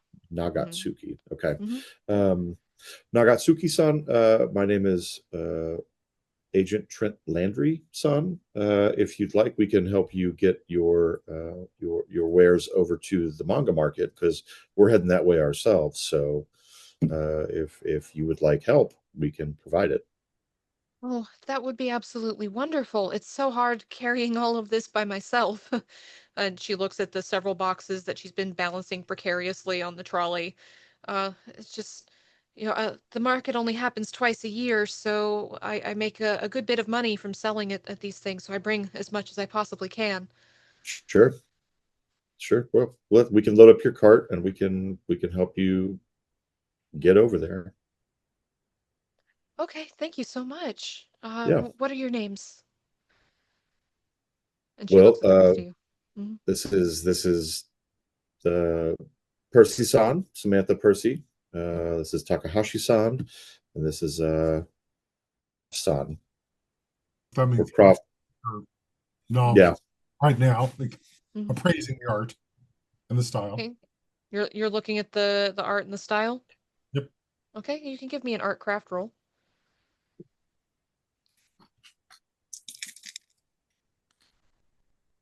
That's a 27, which is more than half. Okay. So you take a look as you're helping pick things up, and she's got a very beautiful style. You can see some of the older comics, the ones that are based on older animes, like they're more like fan fiction, are not quite as subtle and shaded as clearly as her more recent works. The graphic novels that she's packing up have some beautiful line work in them. Very expressive. I see you master the aligned part. Mm. Uh, she smiles at you. Thank you, thank you. I've worked very hard. All I do is my art. I live for it. Similar. might be taught, and I might say, you might want to try this line work with this type of shading. It might help a little. Oh, thank you for the suggestion. Are you an artist? Yes, I am. Are you showing at the market too? Hopefully next year. I But would love I would love to see some of your work sometime. well, why don't we get you situated? I can show you at least Mm. my sketchbook. And she smiles and says, "Oh, you are such wonderful people to come and help. I know you missed your train, but we can go together. Yes. Thank you. I have a booth, so it'll be easy to set up, and you're welcome to stay with me, or I can show you around if you haven't been to the manga market before. There's many interesting things, and she looks around and says, I hear that the the author of the Tale of Pale Leaves will be there. There's a new printing. I don't know if you've managed to get a copy of it. I haven't, but it's going to be a big draw. I'm sure. How many printings have there been? Only once so far. It's a small run. I'm pretty sure it's a self-published work, so a small print run. I saw a copy of it briefly. It's pretty big for a self-published manga, but from what I hear, there's going to be a second run, and the author might even be there. Do you know who the author is or the publishing house? No, I wasn't paying that much attention to it when I saw a copy of it. I'm sure someone else there would know. Uh, I just was interested in the fact that there's so many stories around it. Mm-hmm. It seems fascinating. I mean, I'm certainly curious about it. Well, the people who've read it seem very obsessed. Oh, of course, anyone who reads a popular manga seems to get obsessed with it. I hope to be that popular one day. Are mangas really a very popular thing here? Oh, yes. Yes, it was a byproduct of the events of World War II. From what I understand of the history, the primary artist could not buy any of the American-based comics that were coming over. So he decided to make his own mangas to fit for the children here. And it has continued as quite an industry since then. Interesting. Andrew, do you have a copy that you got from Ms. Ms. Mizutani? Mizutani-san. Mitsutani. Yeah, I know. A copy of it? No. We've heard about it, but I don't have a copy myself. All right. Well, I just saw the cover of it, and the art style was absolutely gorgeous. That's why I started becoming a little bit interested if maybe it'll be at the manga mart, because I'd love to see more of the artwork inside. It's truly spectacular, just from the cover art. You're selling at the market. Is there a special access pass you have that maybe we could find it to the booth earlier before the general public? She laughs. It doesn't work that way. Oh, We pay a small fee for our booths, but everything's free to the public. okay. So I pay for my table, and everyone else pays for their tables, and everyone comes in at the same time. Ah, I'm It's also gonna look really for around. the fans. I'm gonna look around for those people, those 9 kids in the Mm. robes. They got on the previous train, Yeah. the one that left just ahead of you. Yeah. Those bastards. Mm. Yes, I know. Shame. Any other kids wearing yellow robes and masks in this area No. that aren't those 9? You never know. I mean, maybe there's a second cohort of these little mini probable cultists. You look around, you don't see anything like that. Okay. Second flashing mob. No. And she uh chuckles as the train comes in. You can help her load her books and everything onto the monorail and get aboard. Uh, well, I mean, I've heard the that people say that it's cursed or something, like the little talks that I've heard, like you hallucinate about it or you have dreams about it if you read it, but it's just a book. I just want to look at the artwork, honestly. Books have power. Books have Could power, words have power, we have power. I? What was that, Bucho? Nothing. I realized I couldn't do that right now. Okay. That's okay. uh, so, I'm excited for you all to experience the market. It'll be, especially if it's your first time, it'll be really interesting. There are a lot of people who come. It's only a 2-day event, so be prepared for it to be a bit crowded. But whatever your flavor of manga that you're interested in, you'll be able to find it here. It's all small runs, self publications. A lot of it's fan work based on other anime. Uh, all sorts of things like that. But I'm sure you can find just about anything. Do you know of any manga about a salaryman who finds his happiness? She looks at you and then she chuckles and says, "I can name off at least 6 booths that you'll want to visit to find one that might tickle your fancy. Thank you very much. Depends on if you want realism, magic, fantasy," and she starts listing off a bunch of things. Oh, realism, please. The most real. I can help you find that for sure. It's the least I can do for all your help. Thank you. Ah, well, you have anything else you're looking for? Honestly, no. It's my Anyone's first time, so I'm just interested in checking things out. Well, I will happily show you around some things as a thank Sorry, you. Sam. Oh no, no, you're fine, Laundry Son. Do you know, is there anything in the style of Bakshi or R. Crumb, maybe something like Fritz the Cat? There's certain to be things in similar style, but we all have our own way of drawing and of putting ourselves into our artwork, so you won't find anything exactly like that. Well, obviously. Well, Mhm. obviously. But Sam looks away slightly saddened by this fact. I'm sure there'll be something that you can enjoy. And you continue making small talk. Do you ask her about anything else or have any other questions for her as you make your way to the manga market? I might I'm ask her good. where she's from. Just making small talk as we're waiting for the train and waiting or taking the train to the next stop. Just friendly conversation. Mhm. You have some friendly conversation. She says that she lives outside of Tokyo. She's staying at a hotel for the convention part.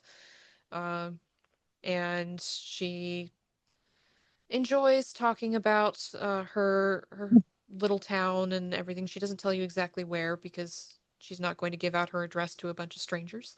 Yeah. But she's from near here, but not from Tokyo itself. Do you make a living doing this, or is this just something you do for fun? Oh, this is what I do. No. I sell art, not all manga and comics and so on. I do other artwork as well, but this is my true passion, the storytelling through art. Do you have favorite artists that inspire you?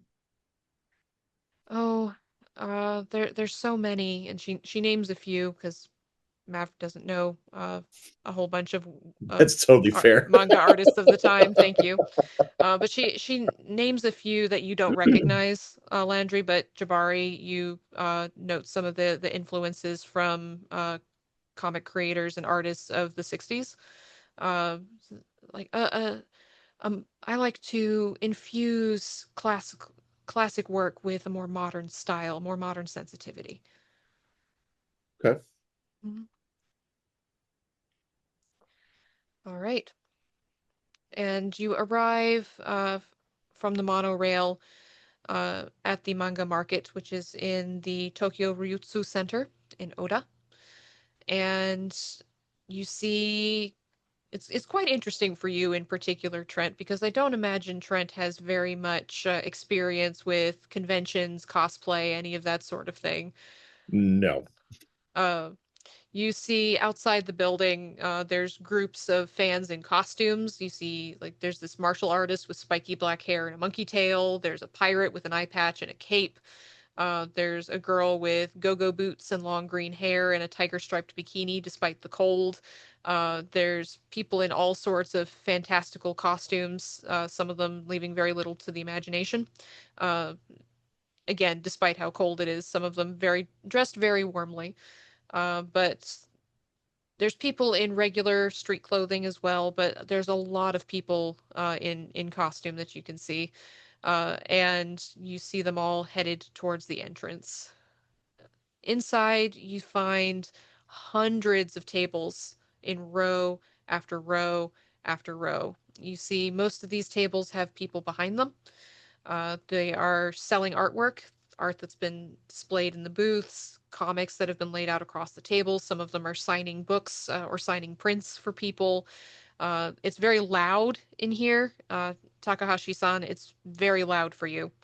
Much louder than perhaps you particularly enjoy. Uh, but it's I know it's a little bit overwhelming, Kaida tells you, but well, it's really once you get the hang of it, you'll figure it out pretty quickly.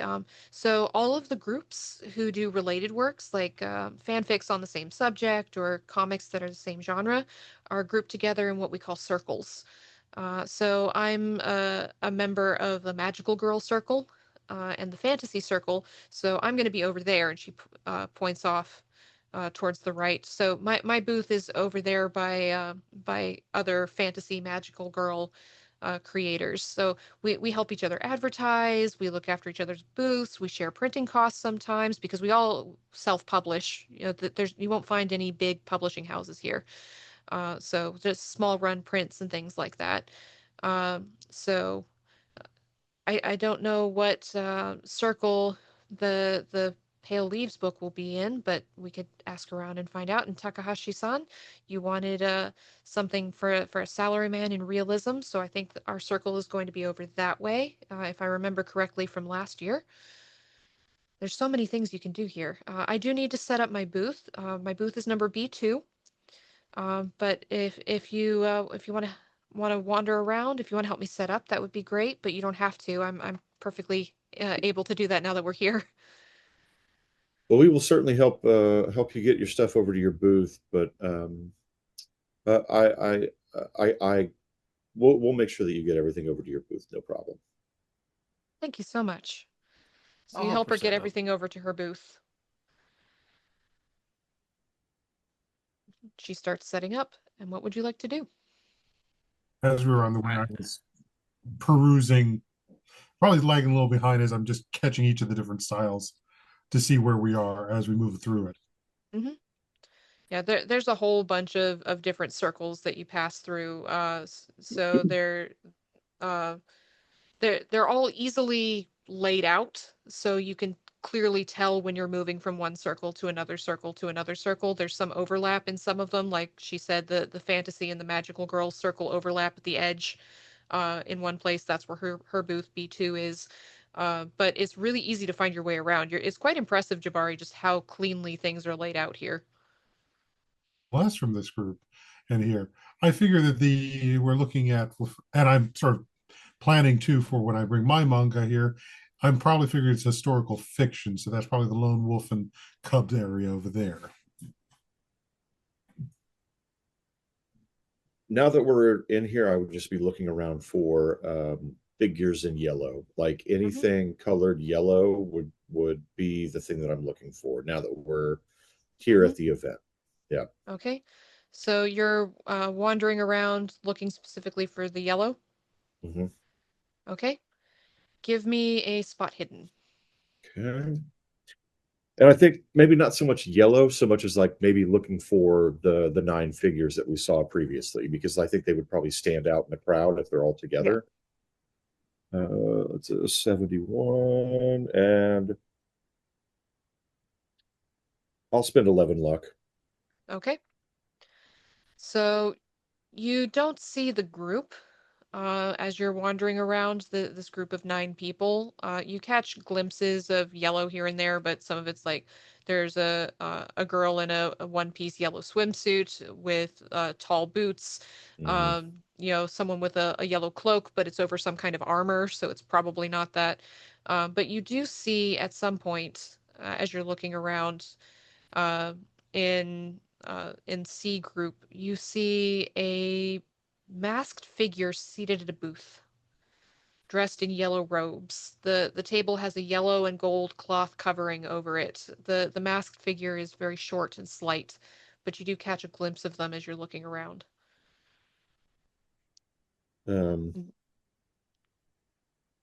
If Jabari's nearby, I'll kind of tap his shoulder as I'm staring in that direction.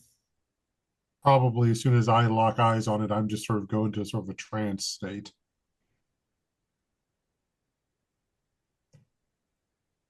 Yeah, that's probably the spot we need to go to. Yes, let's go.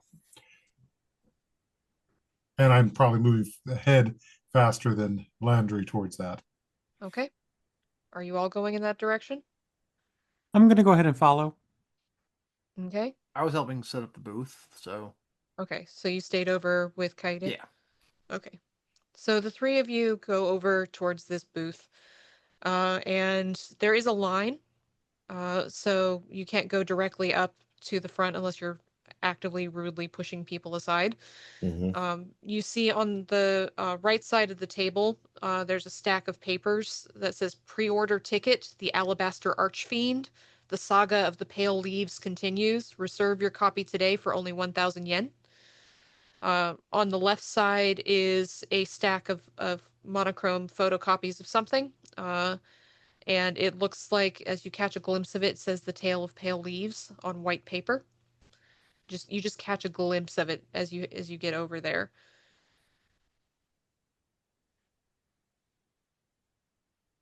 How does this work, Jabari? I'm already standing in line. Oh, well, then I'm just gonna follow his lead, I guess. Okay, you get in line. So you get in line, and you don't hear the person in the mask or the robe saying anything. You hear the excited chatter of the people who are in line. You hear them talking to each other as they dig out their money from their bags or their wallets or whatever it is. And as you get to the front of the line after a few minutes, you see the person ahead of you take the last copy of that 11.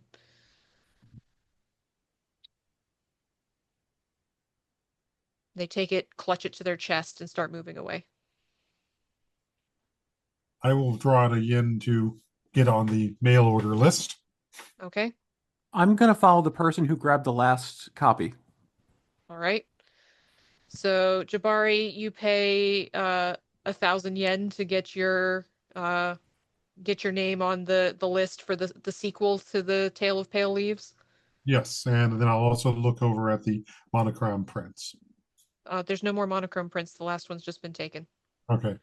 Mm-hmm. I would. I think I would probably follow Sam because I'm thinking the same thing she is. Like, we need to get a copy of that. Okay. So Trent and Sam are going after the person who took the last copy. Yeah. And then I Okay. will also inquire to the figure standing there. Any news on the whether are you the artist or is represented? The person just sort of bows towards you. At which point I'll pull out from my bag my journal and sketchbook, and I will present the image that I have based the sketch off of the monk in yellow from our previous adventure. You show them the sketch, and they look at it, or at least you think they look at it based on how their head moves behind the mask, and they look back up, tilt their head, but they don't say anything. Please let them know I'm interested. And I will bow. And then I will turn to find where the others went. You can make me a psychology roll before you do that.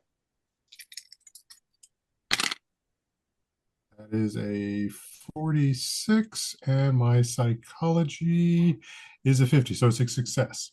Okay.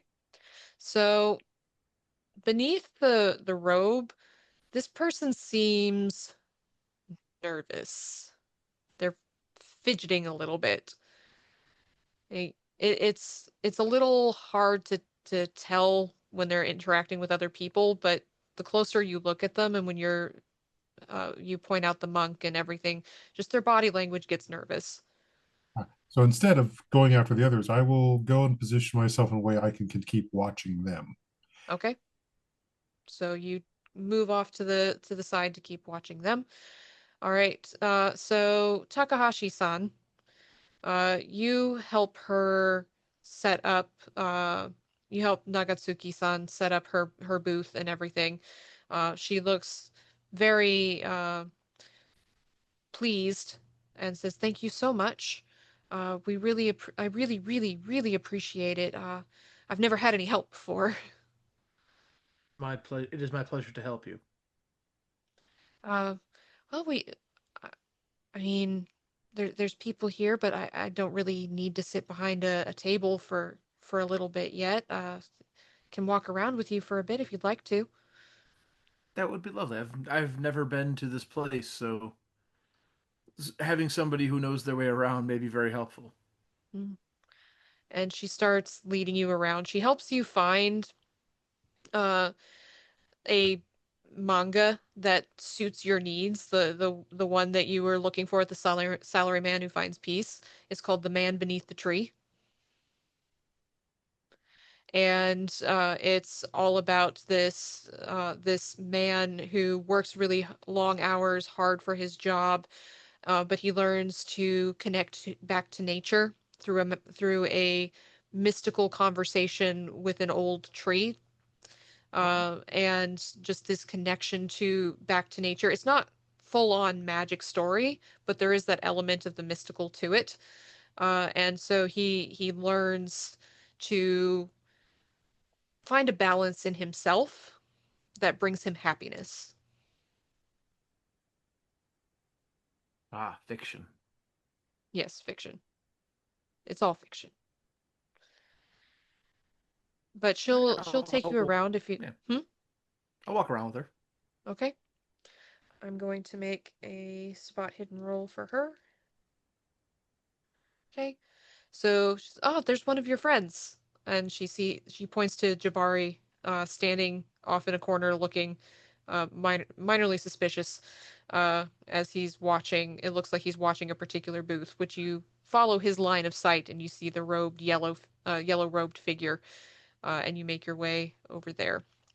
Trent and Sam, you were hurrying off to catch up with this one person who took the last copy of the Sutra of Pale, or the Tale of Pale Leaves, and you hurry after them. How are you going to handle this situation? Inquiring minds I'm want to know. kind of yelling sir, excuse me. Give me a luck roll to see if they speak English. Huh. I rolled a 13, so that's a hard, maybe an Okay. extreme. So they understand you and they stop and turn. Hi. It's so good to meet you. We were really hoping that we could see that. Is there any way that we could just look at it and we'll give it right back when we're done? I just really wanted to see the Tale of Pale Leaves. It's so interesting. I will assist in this, and Mm-hmm. I will flash my badge and say, "You're not in trouble, but it is something that I do need to have a look at it." Landry, son, some of us just want to be fangirls. This is rude. Okay, so make me a roll, Trent, and if you pass, you can assist Sam. Okay. I've got Japanese. I've got persuade. What do you want? Persuade or intimidate? Intimidate's about the same as persuade, so I would rather persuade. Like I don't want to be a dick about it. Okay. So yeah.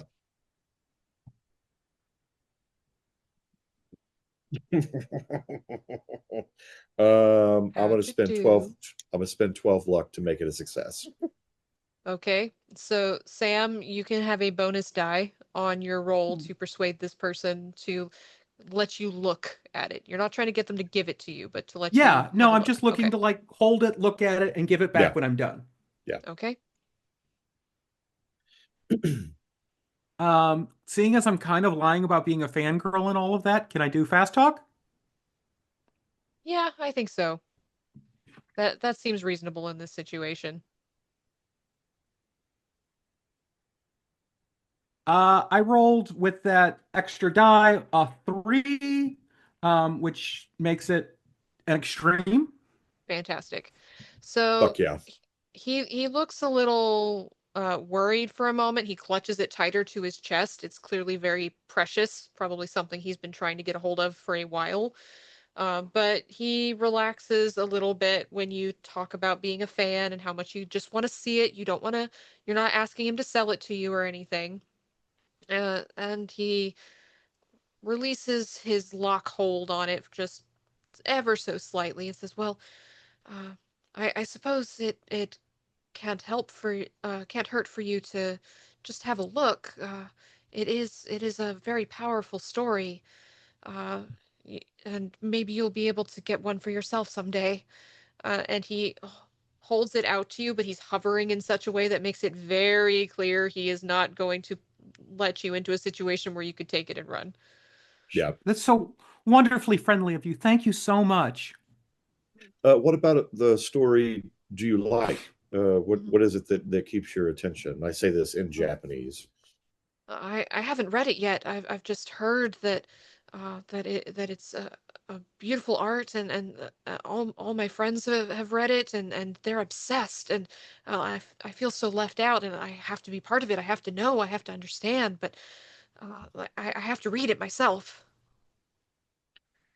We've heard and also feel the same ourselves. That's why we were really hoping that we would get here early. We missed the train to get here on time. So my friend Sam and I, we really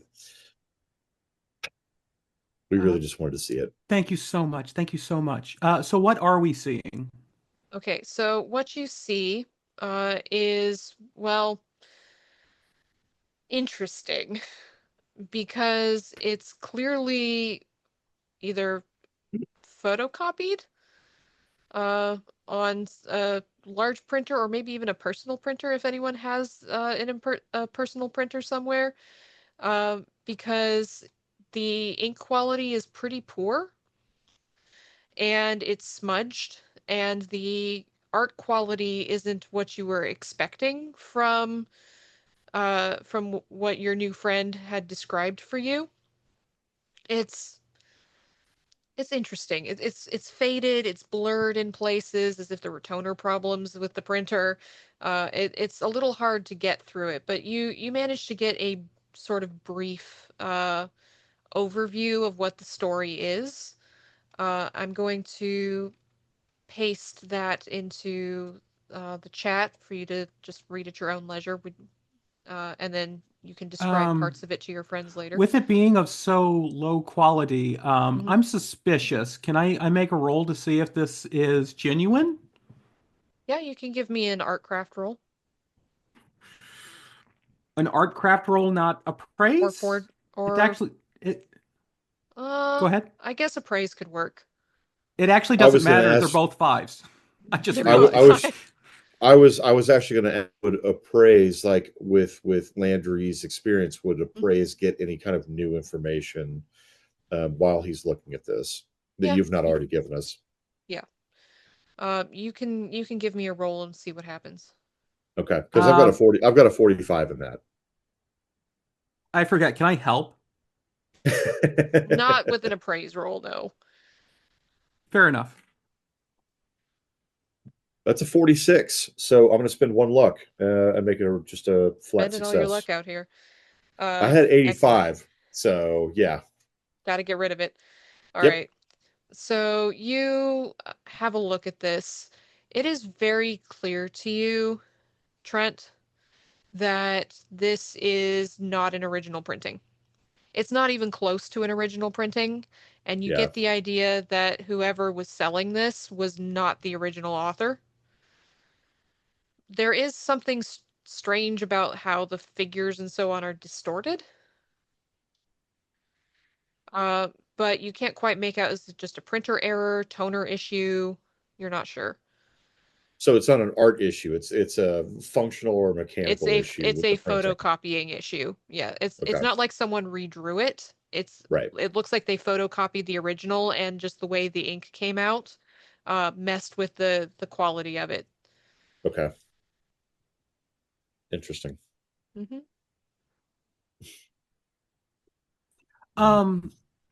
Is this the same story that I was reading earlier? It is not the same story you were reading earlier, no. Does it look like a continuation or a completely Mhm. separate Completely tale? separate thing.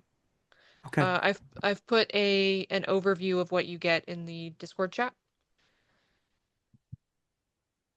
So while you're having a look at that, we can switch back over to Jarbari and Takahashi-san.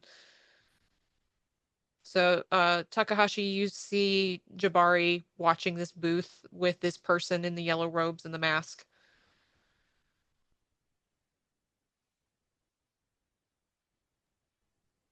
Yeah. Gonna wander around that. You go over to the booth. Yeah. Okay. Nagatsuki comes with you. She looks at the table and she looks at you. She says, really? It's a long story. It's one I heard about this volume, and I was curious to maybe look into it, but I didn't have an idea where to find it. Well, we can go have a look. Jarbari, you see Takahashi and Nagatsuki walking towards the booth with the yellow cloth. I'm continuing to watch him. Okay, you go up to the table, and she looks at the tablecloth and she laughs and says, "This is a tablecloth. An old tablecloth. Look at the frayed edges. What are you doing?" She looks at the person behind the table who backs up a little bit. Now, no need to be rude to them. They merely are displaying what they have. And I'll turn to the person and say, do you have any manga? They gesture at the little sign about the pre-order for the sequel, the Alabaster Archfiend. And no copies of the Tales of Pale Leaves left? They shake their head as if in sorrow. I see. And you do not have any, how would they say this, in the back that you haven't put out yet? Shake their head. Perhaps. Nagatsuki sighs and says, "This is ridiculous. I don't think you're the kind of person who would sell that kind of a beautiful book. What I saw with this setup? Who are you really?" And she reaches over the table, grabs the mask, and pulls it off. And you see this young woman, this young dark-haired woman looking pale and scared, and with these big dark eyes. She's slight and frail, and she stammers, "Uh, uh, uh, I'm, I'm sorry, I'm sorry." And Nagatsuki blinks and leans in, says, "Tomoko? What are you doing here? What is this? And it becomes very clear to you immediately they know each other. I was going to say, you know this person? And she looks at you and shakes her head and says, uh, Saito Tomoko, a friend of mine who I haven't seen in a while. What are you doing? Does I she don't believe often... you. I don't believe you wrote the Tale of Pale Leaves. And uh, Saito just sort of shakes her head and pulls away. So I'm sorry. I'm sorry. She seems super nervous. Perhaps she is writing under a pseudonym. It is entirely possible she wrote this volume. It's not unheard of that people write unexpected things. She's not an artist unless you've really taken it up since we last spoke. And Jabari, you can see this from where you are. I I will, I'm I I'm will approach and stand as like, but like Minnie, she decided to scalp, and I'll hold my hand out for my money back. Oh, oh uh And give I me an will, intimidate roll yeah, with a bonus die. yeah, because I don't have no, my intimidate's at 15. man, better than zero. That is, yep, do that one more time. That's that's a 10. 10. All right, you succeed. Yeah, my She date's at 15. Yeah, so mm, Saito backs up a little bit. She looks scared, but she reaches into the box of money and pulls out the money you just gave her and hands it back and says, but there is a sequel coming. I'm just the assistant. I'm not the real author, but I'm just tending the booth. Um but did you get but copies from? from him, of course. And where is He told me to make photocopies to sell them at the booth today. Uh, so I made them, but I had to pay with my own money, and I could only afford 11 of them, and that's why they sold out so fast. I told them they'd probably want more, but we didn't have time to make any more. And she's talking really fast now. who is he and where is he? Bingo. Uh, well, And cold, monotone response in this. his name is Kodo Sutomo. And where were you to meet him? Um, well, he's my boyfriend. And where is he now? Um, I don't I don't know where he is now. He last I saw him was he was putting some final touches on the new manuscript for the Alabaster Archfiend. He was going to show it to his publisher tonight to get set up for a print run on the sequel. That's why I we weren't scalping you with the sequel. Now, What? back up and leave now. You can keep the money, but leave now. Okay. Otherwise, I can get my friend back over here who happens to be one of the law enforcement. Now hold on, Croft-san. You can't make a photocopy without an original. Precisely. And if he's not, She must have an original somewhere of this, if she of doesn't, the Tale of Pale Leaves. she doesn't have, her boyfriend does. So lead us to him by packing up now and going. You can keep the cash. He showed it to me once at Panic the club, but I guess he has the original at home. So let us introduce us to him. Uh, he'll be so angry if I pack up the booth and we don't make any more sales. And you can make me a psychology roll, both He'll of you. be angrier if we get the law enforcement involved, and that will take any blow any chances of him getting any more of his stuff produced. 22 over 10. 22 over 10. I'm not gonna spend the luck. Not gonna spend the luck. Okay. Jabari, did you make a psych roll for me? That's a 62, and I think my psych is at 50, so I failed. Okay. Yeah. Not gonna spend She more. yeah, she looks at you and she's shaking a little bit. Oh, okay, okay. I can pack up, I guess. And she Uh, starts packing up with shaking hands and she's looking around and she looks scared, but she's doing what you told her to do with that successful intimidate roll. Nagatsuki looks at you askance, Jabari, like she gives you this "what are you doing" kind of look. And which one? I'll turn and look to see if I can catch Landry or Sam. Landry and Sam have been glancing over. They've moved further on. They're outside booth D20 at this point, which is the occult booth, like the occult circle where people write about different occult things.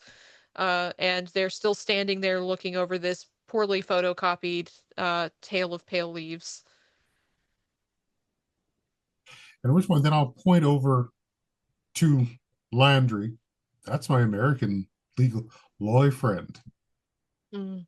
Connections with your public security department. Like I said, do you want to cooperate? Uh, okay, okay, okay, Good. okay. Come.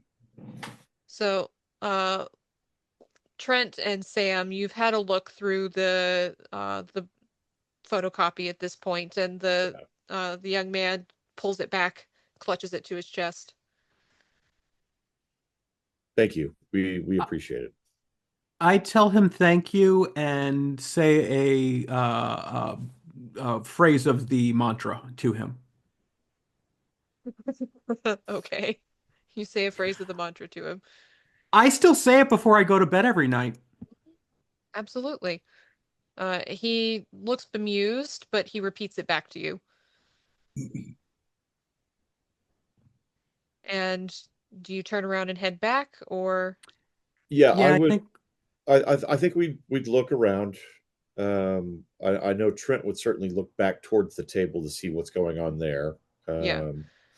Yeah. So you turn around. You're over by this table for a fanzine called Atlantis, and as you're turning around, you see there's weird headlines like on these fanzines. Faceless ghosts sighted stalking the streets of Tokyo at night. Is your neighbor one of them? Use our handy checklist on page 9. And then you see uh, real Baku reported in historic town. Is it a pest or protector? Keep your dreams safe by following our simple guide.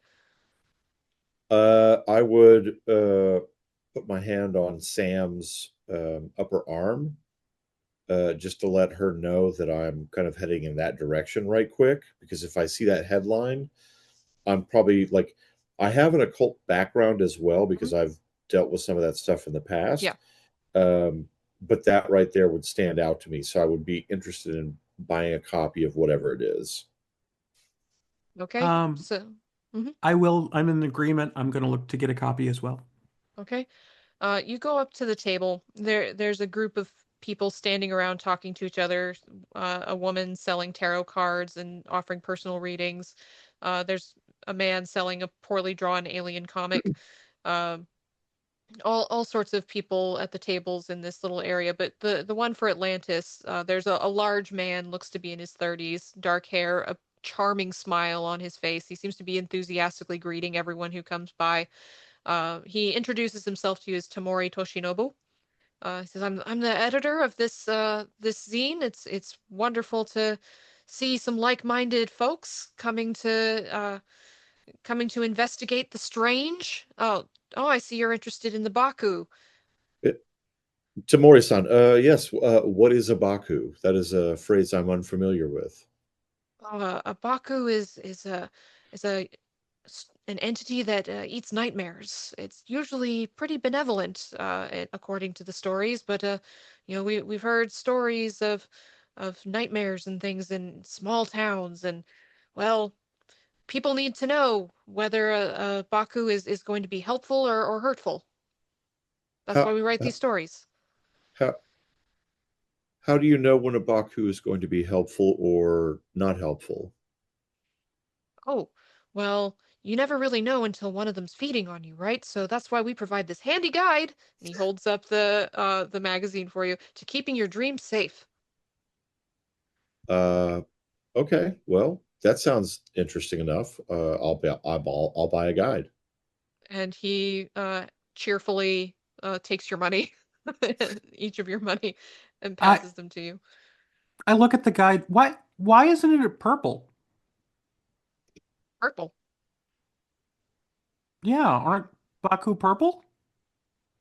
I mean, I've heard that there's one legend somewhere of a purple one, but the most common one would be in either a blue or a brown. So that's what we've reproduced for you here today.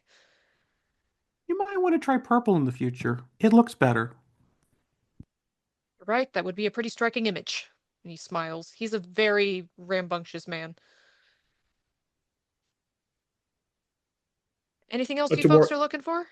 Tomori-san, where are do you is this your main job? Is this where you sell all your the things that do you make a living off this? Oh, I mostly make a living off of editing the zine, but everyone's got to have a day job too. Where are you based out of? Are you here in Tokyo or I'm here in Tokyo, okay? best city in the world. Tamori-san, have you heard anything about this pale leaves business that's going around? Oh, you're interested in the pale leaves too, huh? Yes, Yamabuki Aroha, a wonderful up-and-coming author. We all hope that they put out something new soon. I hear there might be a sequel coming. Sorry, what was that name? Yamabuki Iroha? Interesting. Are they well known around here? Are they well known for this kind of work? Oh, as far as I know, it's the first thing that they've ever put out. No one knows who they are. They wear a mask. The one time they've appeared in public. But their book sounds really interesting. So you haven't read it yet. I've read bits of it. What do you think? The Is it worth checking out? well, the main character is this wise and heroic prince from an advanced alien world, and it seems really unique. It doesn't seem like it's based on any pre-existing IP or anything like that, and I'm always interested in something that's brand new, you know? I like to be surprised myself, so yeah. So Huh. I've You heard said heard that he's gonna be here today, or maybe tomorrow.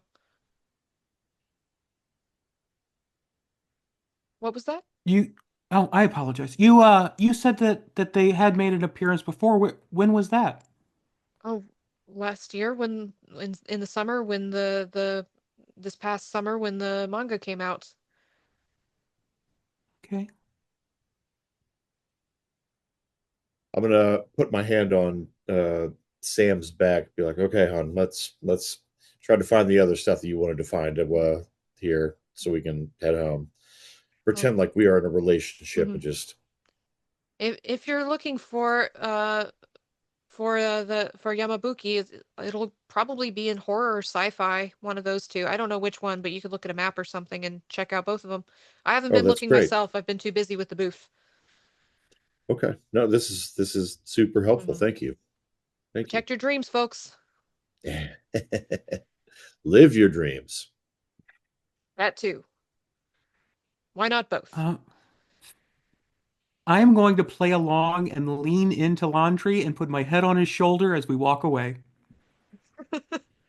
Perfect. Public displays of affection. All Yep. right.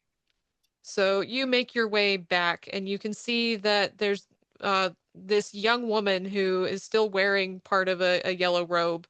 She's looks a little teary-eyed, and she's packing up the booth, and she looks very upset and freaked out.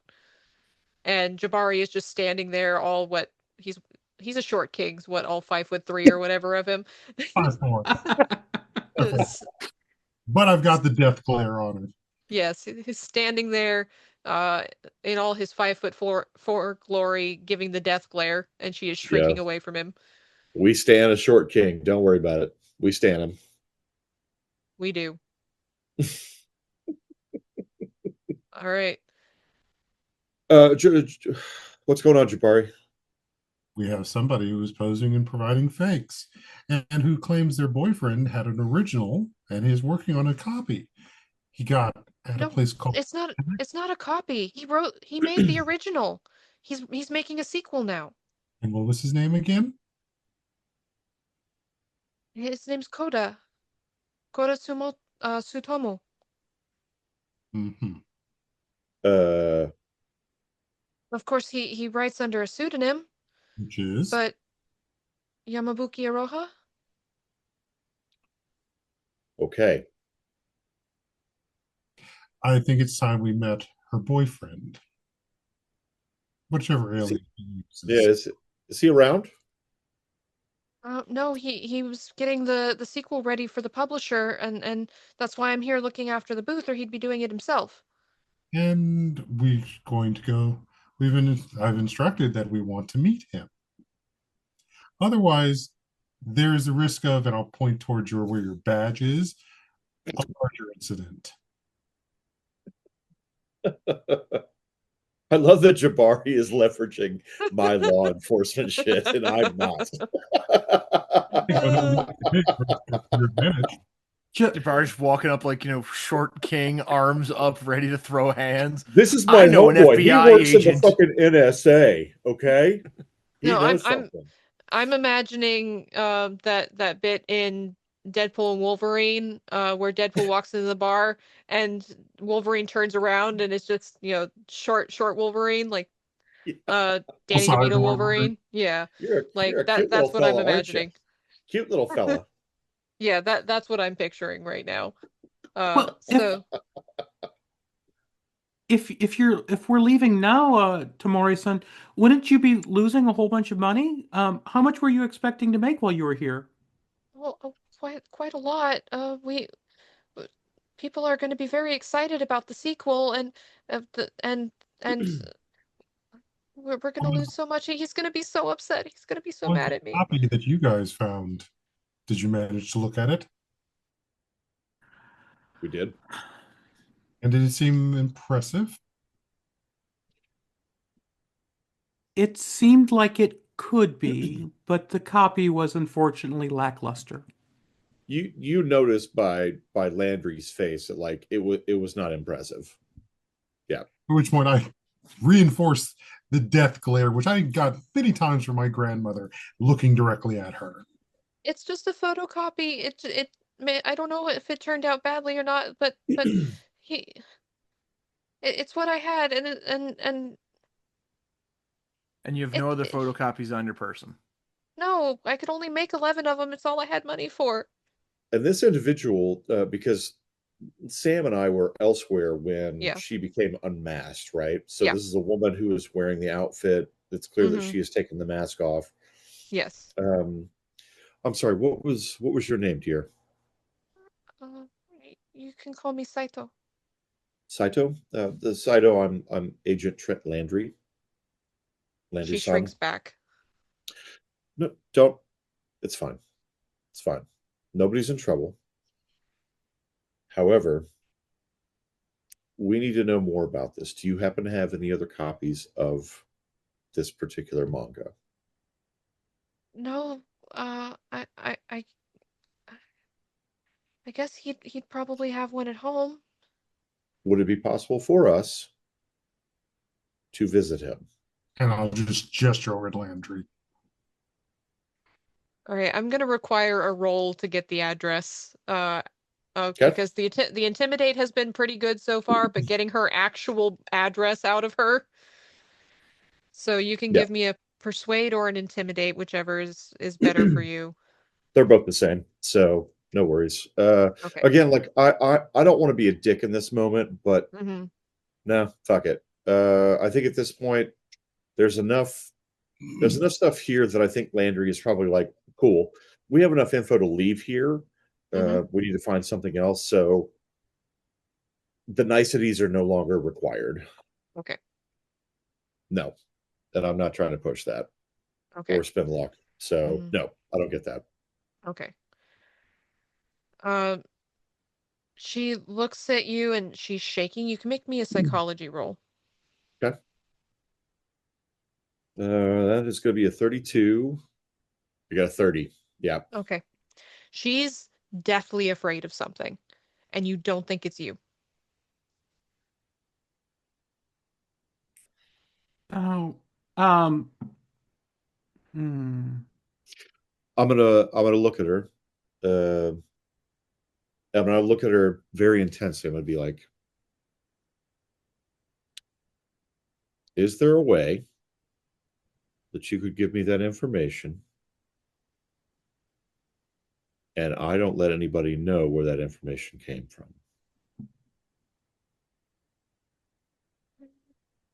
Don't be so upset. Do you need protection? No. It just, I, he just gets so angry sometimes, you know? No, I don't.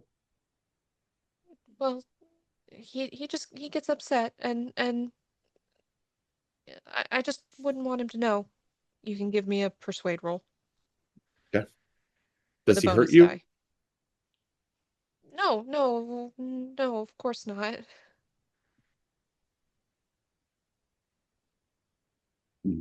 That's a 19 under 35. So not quite a hard success, but very close. Okay. All right. Don't make me go with you. Oh, no. Please. No. It's clear that you fear this person. We can shield you from him if you need. I just want to sit here and I want to sell the books and not do anything else. That's all I want to do. No, nothing has to come back to you. Nothing. Okay. I know you don't And know me, but I promise your name will not come up. okay. She gives you an address. It's in Tabata, which is about 30 minutes from here. Okay. You can take the train that way. Okay. Thank you. I promise you I will not use your name. Okay. Okay. Thank you. And she takes a shaky breath and she puts the mask and the robe back on and sits back down at the table. I will turn to our guests, our host, and say, I apologize, and I hope you have a good rest of your show. I will turn and walk away. Nagatsuki looks at you, just shakes her head. You didn't need to scare her that badly. And she sighs. And she goes back towards her booth. All right, what do you do?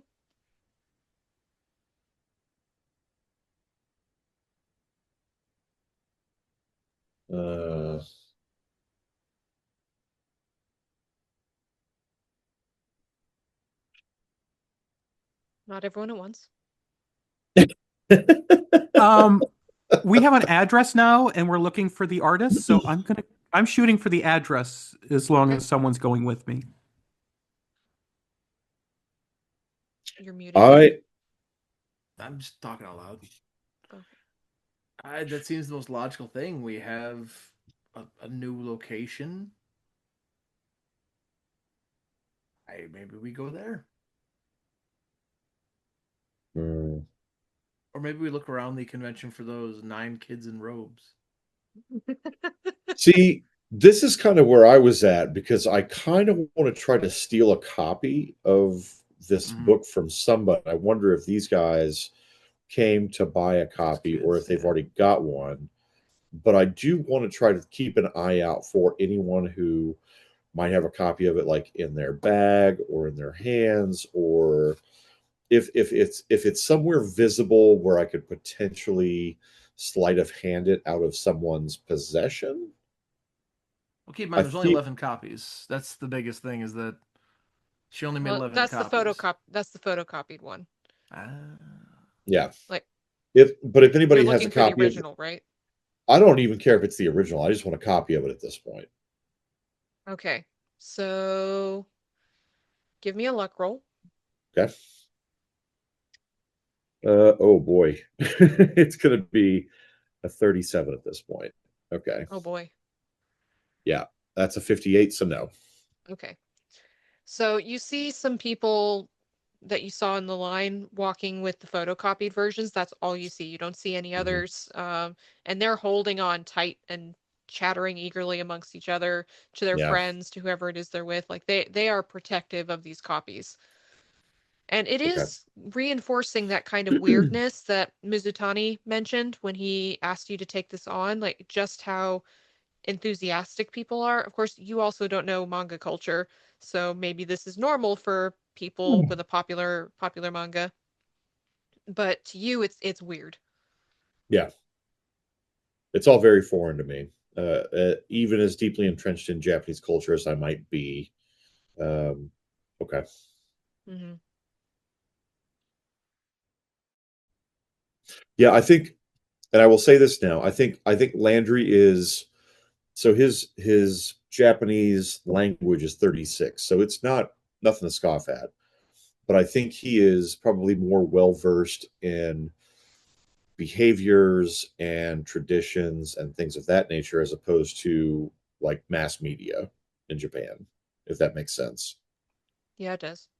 Okay.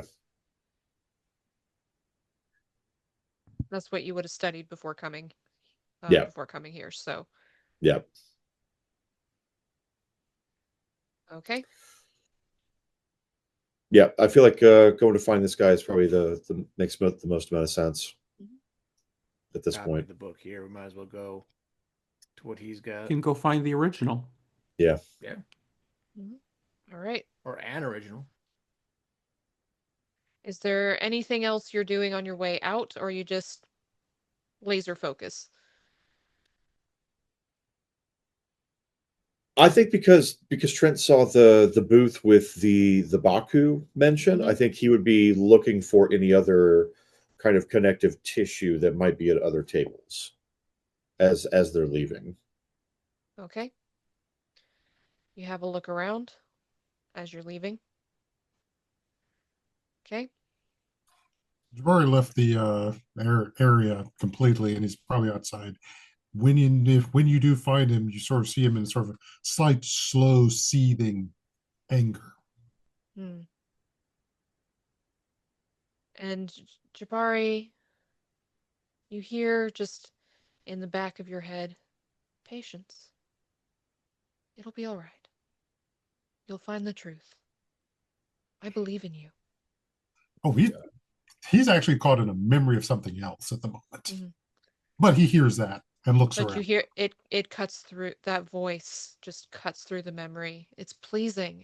It's calming a little bit. It soothes your rage just for a moment. There's this feeling of, yes, you will figure it out.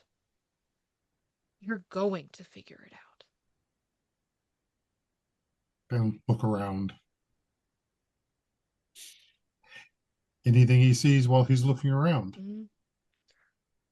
You see people wandering around in costume. You don't see the group of 9. Maybe they've taken their robes and things off by now. It's entirely possible it was just a bit of performance art, or a prank or something, and they've switched over to whatever it is they were planning to wear.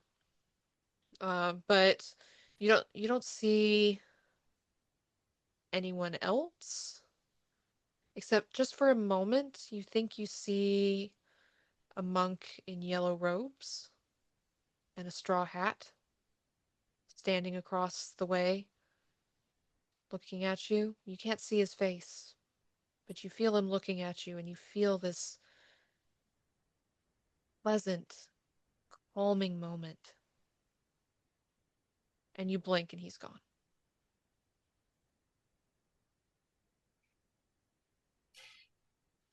Okay. It's funny. Been catching glimpses of him quite a bit since you started drawing that comic. Maybe it's just your subconscious mind. Or right now, to calm himself down further, he'll sit down and start continuing to work on a conceptual section for the story. Mm-hmm. You sit down and start drawing. Takahashi, was there anything you wanted to do before heading out? Making sure that the booth we were setting up is perfectly all stationed, everything like that, because it may not be my booth, but I take pride in my work. Mm-hmm. And just keeping an eye out for those.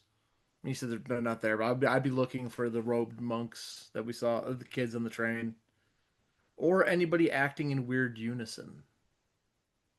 Acting in weird unison.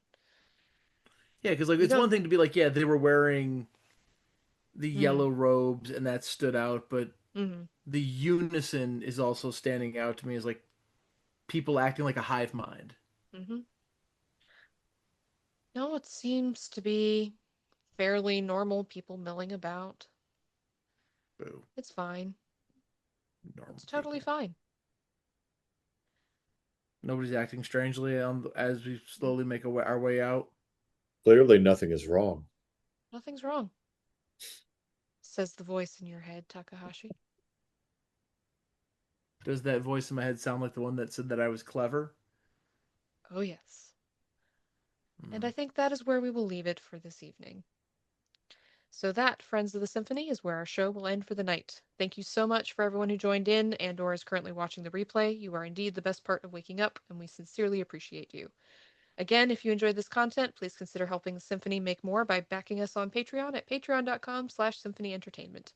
We hope you've enjoyed the Symphony, and we look forward to seeing you again. Have a wonderful night.